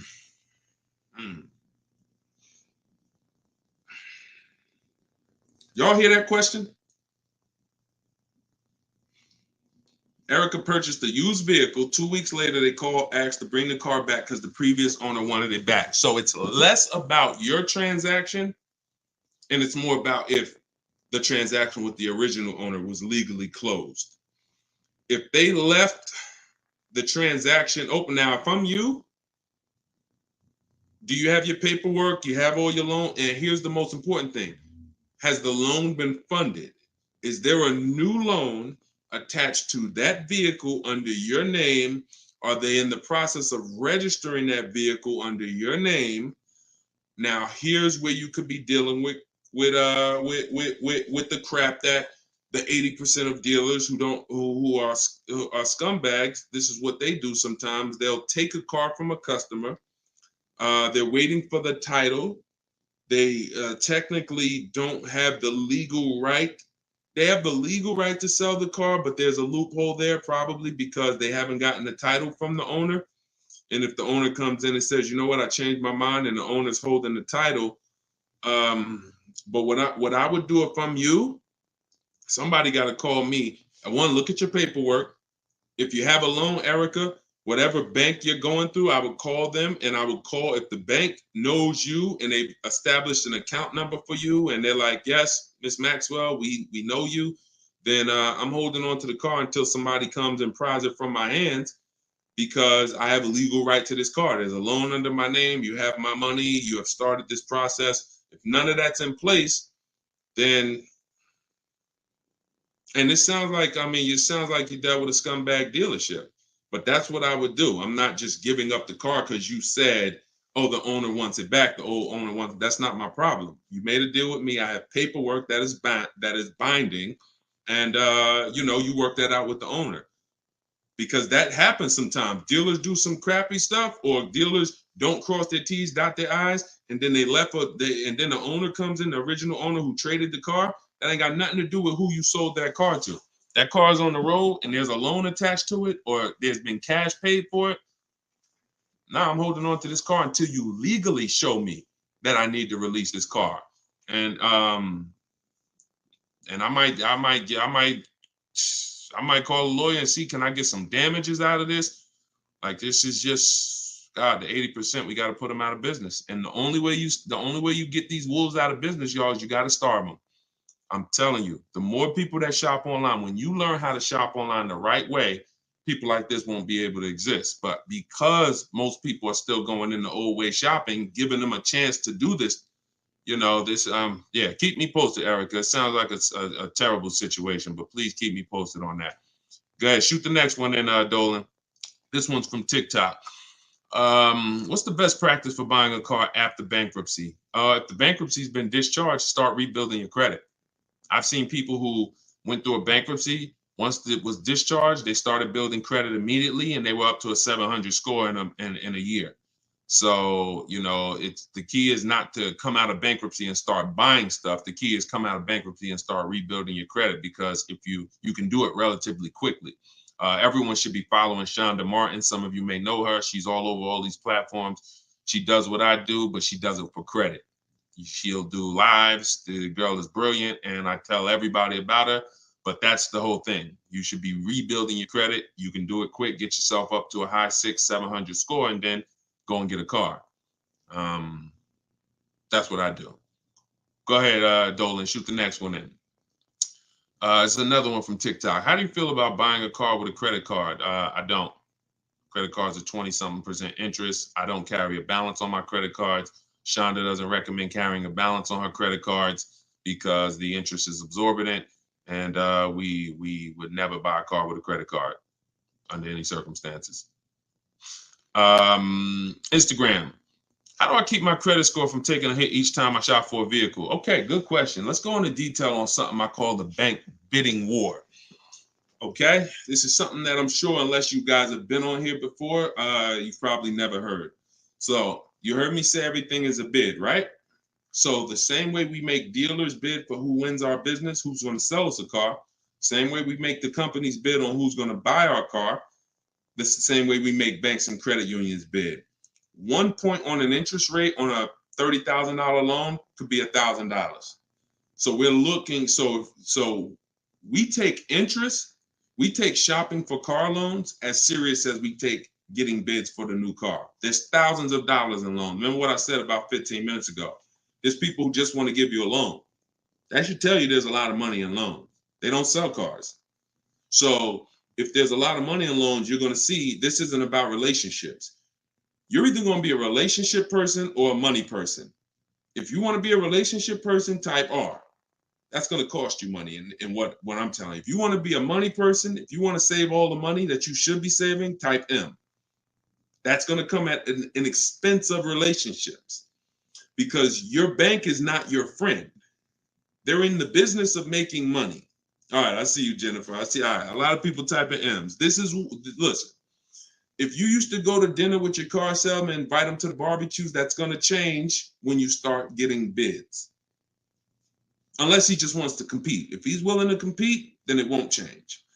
But going back to what Cindy's asking, how do I keep my credit score from taking a hit? So there's a way you do this bank bidding war.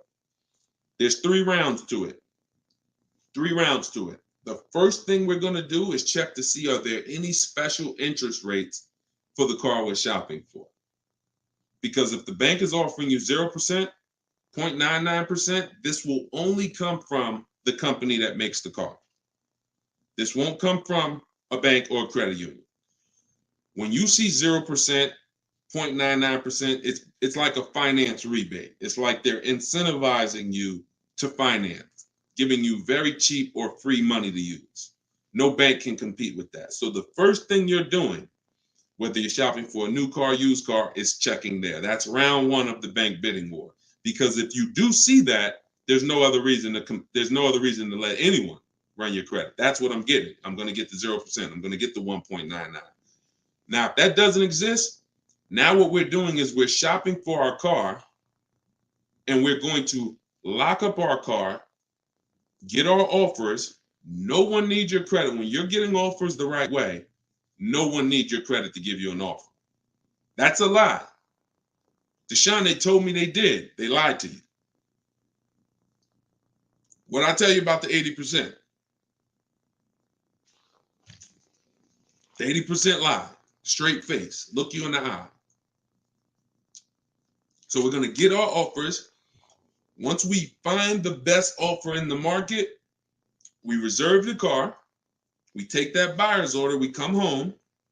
And now we're going to let tons of people run our credit. Isn't that going to make it go down? Here's how the bank bidding war works, and you can Google this. The credit bureaus allow you to have multiple people run your credit within a finite period of time. Experian has an article on this. They say between 14 and 45 days. If you're letting all these people run your credit within this period of time, what it looks like to the credit bureaus is you're rate shopping. You're rate shopping. They're not going to penalize you for rate shopping. They will penalize you from going to dealer, letting this dealer run your credit, letting this, oh, I'm trying to buy this Chevrolet. Oh, run my credit. And then here I'm at a Nissan dealer. Okay, I'll take the Nissan Altima, letting them run your credit. You'll be penalized for that. That is not what I'm telling you to do. I'm telling you, don't do that. So when you get your car, you're bringing that home, and you're going to call your bank. You're going to now call your credit union or go on their online portals, and you're going to go to every online lender. I have some listed in my book, Lightstream, Community Credit Union, and you're going to let all these people make offers for you. Because who's seen a case? This is another reason this works so well. Who's tried to reach out to their bank or their credit union to get a rate, and they say you have to have a car first? Who's had that happen? You're trying to get a rate, and they say, well, we can't give you a rate. We need you to give us the details of the car first. So now you're trying to make up what you think you're looking for. Yeah, I'm looking for. No, it's because it's not designed to work that way. It's designed to work where you get your paperwork, get your buyer's order, has all the numbers on there, has the year, the make, the model, what you're paying, how much you need to borrow, and then you're calling your banks and credit unions. This is round 2 of the bank bidding war. So you're going to let all those people go and compete. Now, whoever wins that round, you're going to call the dealer the next day and you're going to say, hey, I got 6.29 from my credit union. But if you guys can beat it, then I'll do the deal with you. This makes the whole price. See, everything I'm telling you to do, if you follow what I'm telling you, the process is easy. You never got to lie. All of those people who taught you how to buy cars and you got to lie, don't tell them you got to trade, don't tell them this, you'll never hear me teach you. You don't have to lie. And the dealers will enjoy working with you to 20% because you're now giving them an opportunity. And it's very different, y'all. When you got a car, when you have a finance manager who's trying to beat the rate you got, here's the difference. And we'll get ready to queue up the next question, Dolan, not yet. Here's the difference. When you don't have a finance manager trying to bid and beat what you have, they're going to their banks and they're asking the salesperson, what's the most you think they'll pay? What's the highest rate you think they'll pay? All right, quote them at this, and then let's see if we can negotiate on the rate. That's what it is when you don't have an offer. But when you give them that, when you found your car, locked it up, and then you call the salesman or you call the finance manager and say, hey, I got 6.29. If you can beat it. Now, here's what they're doing. They're reaching out to all their 10, 15 banks and saying, let me see if I can beat this rate. Very different. And only one or two things are going to happen. They're either going to call you and say, hey, look, I tried my hardest. I can't beat the rate. Thanks for the opportunity, but you got a great rate. In which case you have something that we want, which is who knows what we want. When it starts with a P, this is when we guarantee we paid the best price for everything. Who remembers? Well, I can't say who remembers because we get new people on this broadcast every day. I swear. All right. Price assurance. So when y'all hear me say price assurance, what that means is you don't drive off anymore hoping you got a good price. Talking to your spouse, hey, you think we could have did better? You think this interest rate was too high? Could we have got a better interest rate? No. Price assurance means you guarantee you couldn't have paid a lower price for the car. Nobody could have paid because you got bids. Nobody could have gave me a lower interest rate because I got bids. Nobody could have gave me more for my old car because I got bids. That's the only way we get price assurance. And all of this is done while you sit at home. So this is in my book, Car Shopping for People That Hate Car Shopping, 7 Steps to Saving Time, Money, and Avoiding Dealerships. If you want everything I teach in one spot, it's there. You can get your copy for 75% off. It's normally $97. And you can go to my TikTok bio. It'll be in your inbox in literally 5 minutes. The reason it's a digital book too is because things change. Vroom just went out of business a couple months ago. They used to be one of the people who competed for our business. If you guys had, your book and you had bought it and then it was a print book, because some people say, Deshone, is it in print? This is the reason, one of the reasons why it's not. If Vroom is in that print book, what happens? Now I got to jump on live and say, hey guys, volume 2 of my book is out because things have changed. Get your volume 2. I don't want to do that.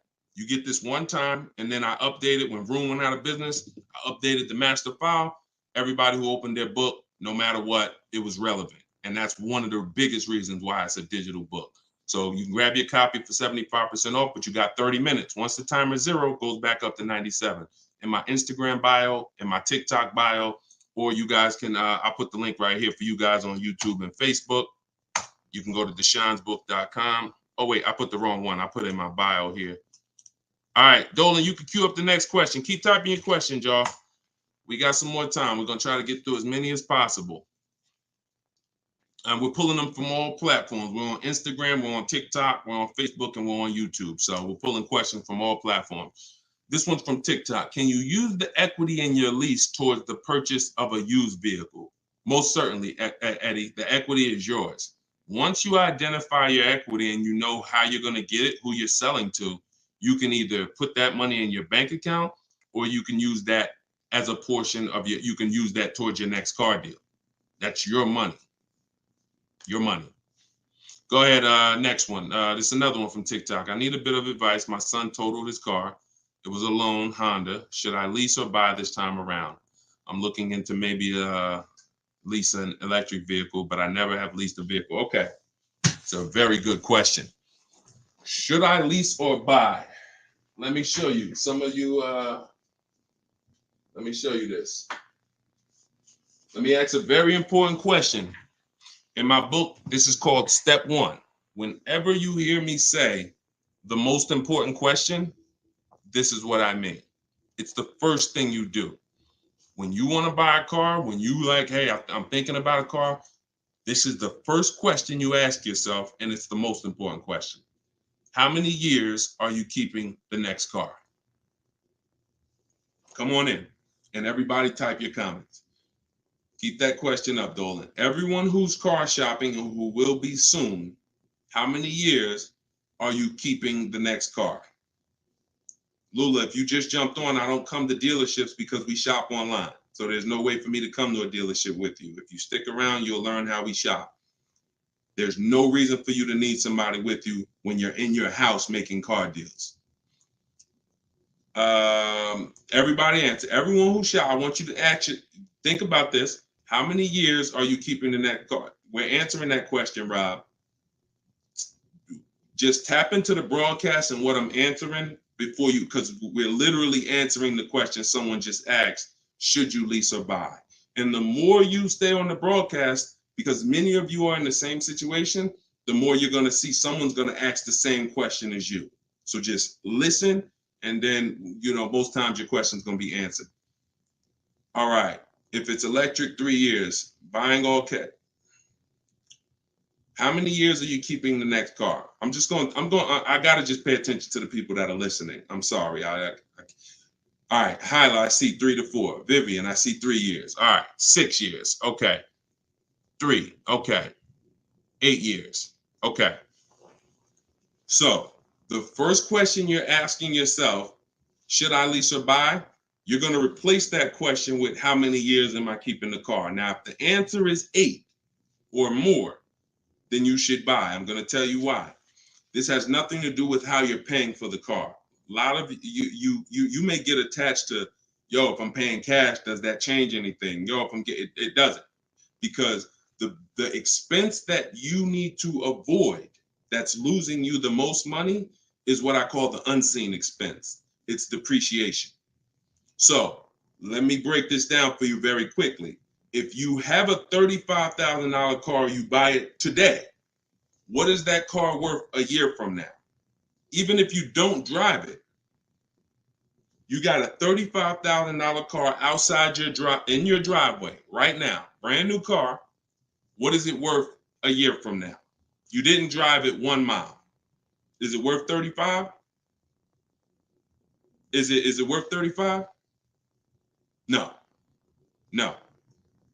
Let's go deeper on depreciation, because now we're starting to see with that first question. I'm going to ask you some more. You have to see this is the unseen expense. You buy a car today for 35, you take it back to the dealer in 3 days. Is it worth 35? No. So what does that tell you? There's some expense there, whether you buy or lease. Many of you have been taught, I could just buy a car because I could drive as much as I want. Let's throw another one in there. You buy a car today for 35, you put 30,000 miles on it. Isn't it worth much less a year from now? So this is the unseen expense, and this is how it's working against you. You got to look at depreciation like this. See this curve? This is where you are the day you buy the car. This is what you pay for it.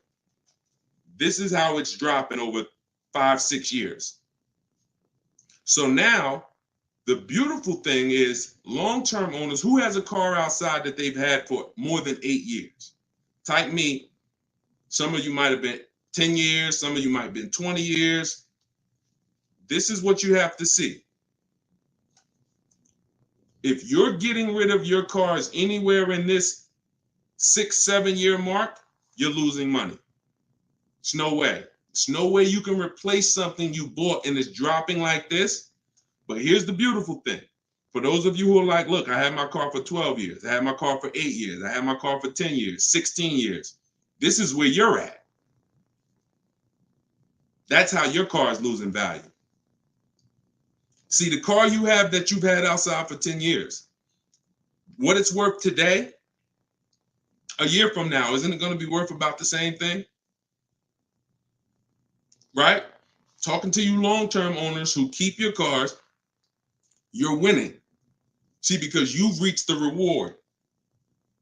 You've reached the reward for buying. The reward for buying is to get to the stage where your car a year from now is going to be worth about the same of what it's worth now. Now, that's when you should be buying. If your goal isn't to get to that level, you should not be buying. You should be shopping for lease deals. Because there's only two ways to beat depreciation. What I just said, and some of you might be saying, Deshone, I can't, I'm not keeping a car that long. You should not be buying cars. You're not getting to that level. You're not getting to the winning. The winning is that.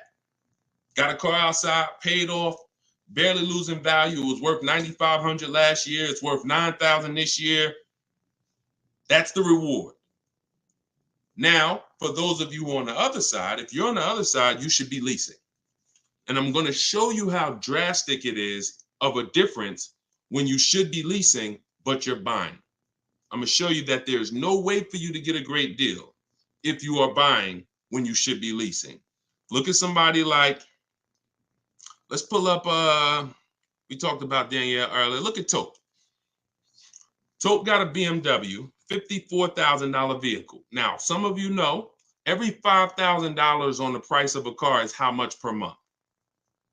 Every $5,000 on the price of a car is how much per month? It's not 7 years, so it's always 8 years. See, in my book, it's something called the 8-year rule. If you're not keeping your car 8 years, you should not be buying. Okay, good. I see a lot of you are tapped in. Every $5,000 is $100 a month.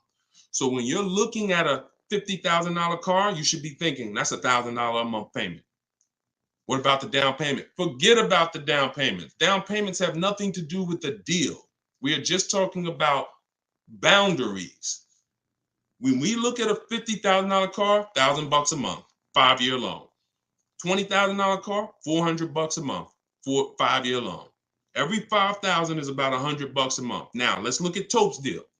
Tope got a $54,000 BMW. She's paying $756 a month. I'm going to prove to you right now that if you should be leasing because you're a short-term person, you are not keeping your next car 8 years. You're not keeping your previous cars 8 years, yet you bought them. I'm going to show you how much money you've lost listening to people that told you shouldn't be leasing. And we're going to correct that. So Tope got a deal, shopping multiple offers the way I teach. She got multiple offers. She got $690 a month. That's a 1.26% lease.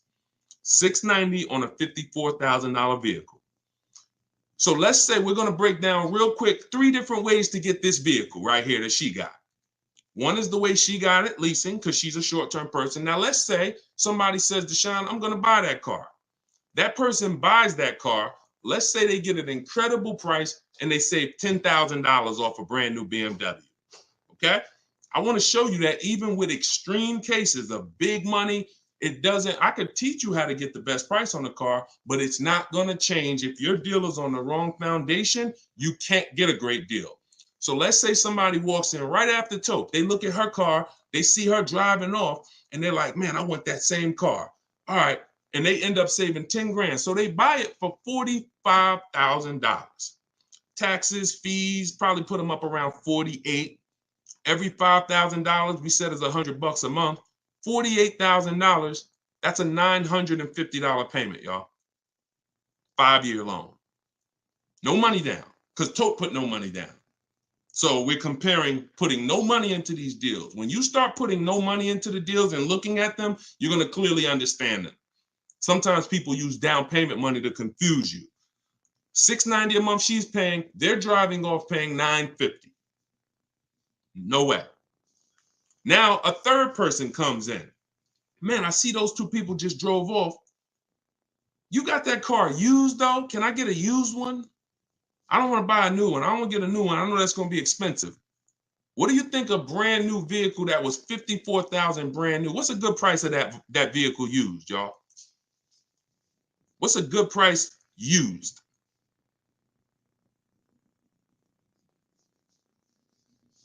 I want to hear. Somebody throw something out. 40? Okay. 40? I'm going to take the lowest number. This is how it's going to, I mean, it's not going to be 30. Okay. A $54,000 vehicle. You're not, let's take 21. Okay.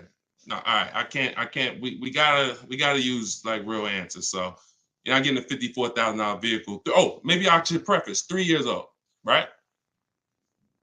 Let's say 35. Let's say 35, right? That's pretty conservative. 54,000 new. They find one for a great price. It's a used car. They get it for 35. Every $5,000, $100 a month. What's the car payment? 700. 700. So you have Tope, who's driving off in a brand new BMW, $690 a month. You got the person who bought thinking it saved $10,000, got an incredible discount, $950. And then you got the person who got a 3-year-old BMW. Warranty will be up next year. They're going to be on their own. They're paying $700. That's what I mean. I told you I was going to make it very clear for you that when you should be leasing, you cannot get a great deal. I don't care how much money you save off the car. I don't care if you buy a used one. When you should be shopping for great lease deals, you're not a long-term person. Now, here's where both of those people can beat Tope. Both of those people can keep their cars 8 years, long-term, pay the cars off. Now, we see them down the line, and now they're winning. And it's not that Tope is losing. It's just that they've all won now. Everything when you purchase cars, when you get to this stage, if a person bought that car and they're at this stage now, I had this BMW for 8, 9, 10 years, and it's not losing any value anymore. Oh, you won. That's the reward for buying. But if you're not going to get there, you're losing by not leasing. That's the leasing versus buying. I call that the most important question. It's the first question. When you open my book, it's step 1. How many years are you keeping the next car? That is the first thing you ask yourself because it's the foundation of your car deals. So everything that I'm teaching you is out of my new digital book, Car Shopping for People That Hate Car Shopping.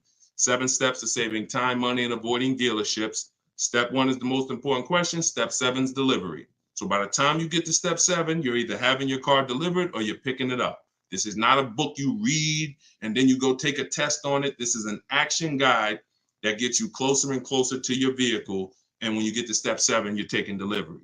So you can get it for 75% off. Get your copy. Get your 75% off in my TikTok bio, in my Instagram bio. It'll be in your inbox in literally 5 minutes. If you're on YouTube or Facebook, you can scan the QR code or you can go to Deshone'sBook.com.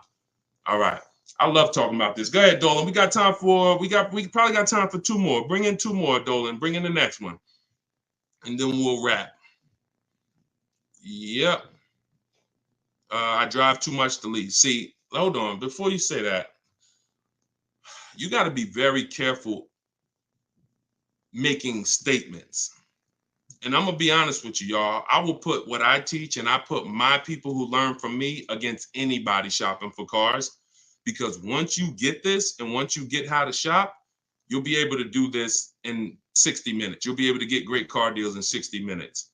But in order for you to win, the best thing for you to do is ask questions here, not make statements. All right. This one's from TikTok. Can you use the equity in your lease toward the purchase? Oh, yeah, we got that one already, Dolan. We did that one. Shoot the next one up. This one's from Instagram. How do you compare car prices if the model has different options and packages? Are you talking about new cars or are you talking about used cars? Let's just break down them both. How do you compare car prices if the model has different options and packages? The way we compare lease offers, we look at them from percentages. See, prices can change, but percentages don't. If I got a $40,000 vehicle and I'm paying under 400, that's a 1% lease. We call that a steal. If somebody offers me a $42,000 car, if it's 1%, then that's $420. That's why we go by percentages. Same thing with used cars. When we're looking at a used car, I need to know what the original MSRP was. I'm going to get this from the Carfax. I'm going to get this from, there's a site called With Clutch. Carfax has an agreement with a couple manufacturers where they have the window sticker there. So I'm going to get I'm not going to buy a used car, and I would never recommend you buy a used car without knowing the original MSRP, because we want to look at the discount percentage.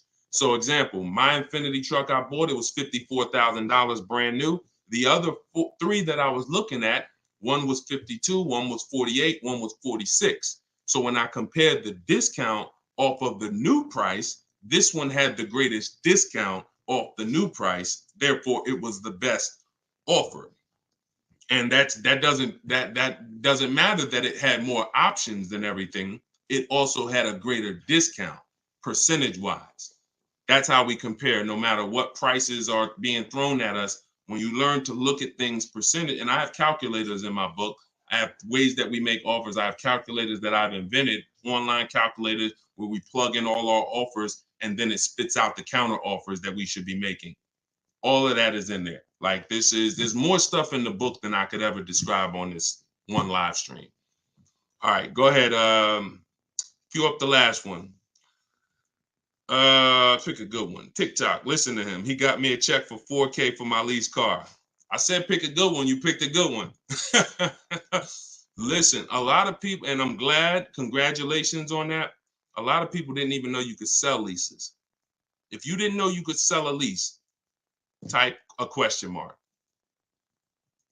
Be honest. If we're honest here, this is how you're going to win. Because at some point, this person right here who just said I got $4K selling my lease, at some point, they didn't know you could sell a lease.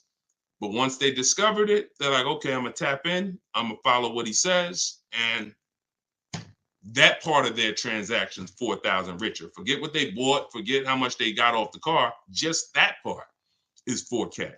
So all of you who said I didn't know you could sell a lease, think of how much money you have left on the table returning leases to dealerships without doing an equity assessment.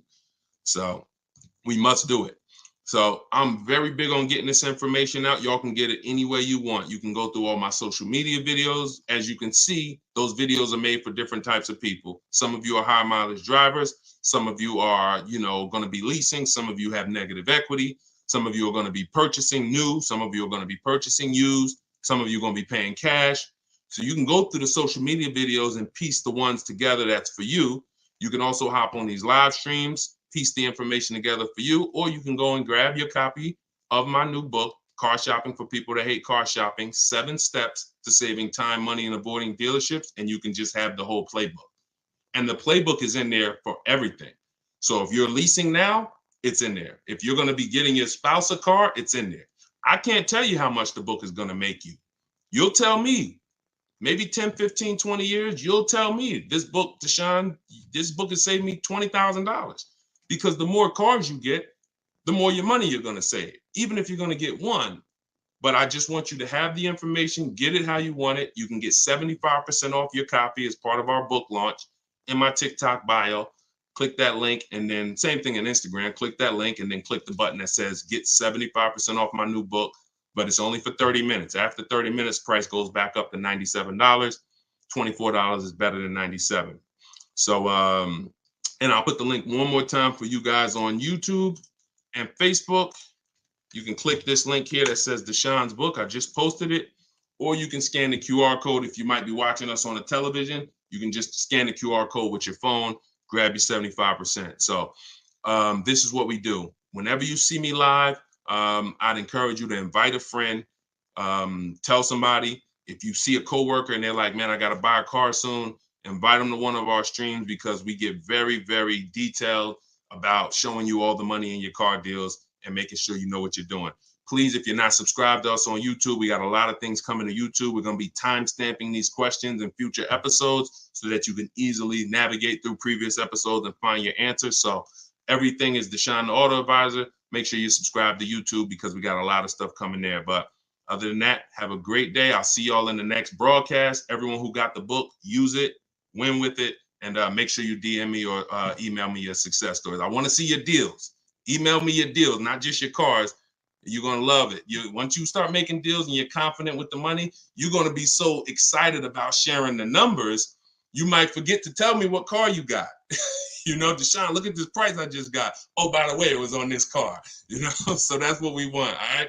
God bless y'all. I'll see you soon.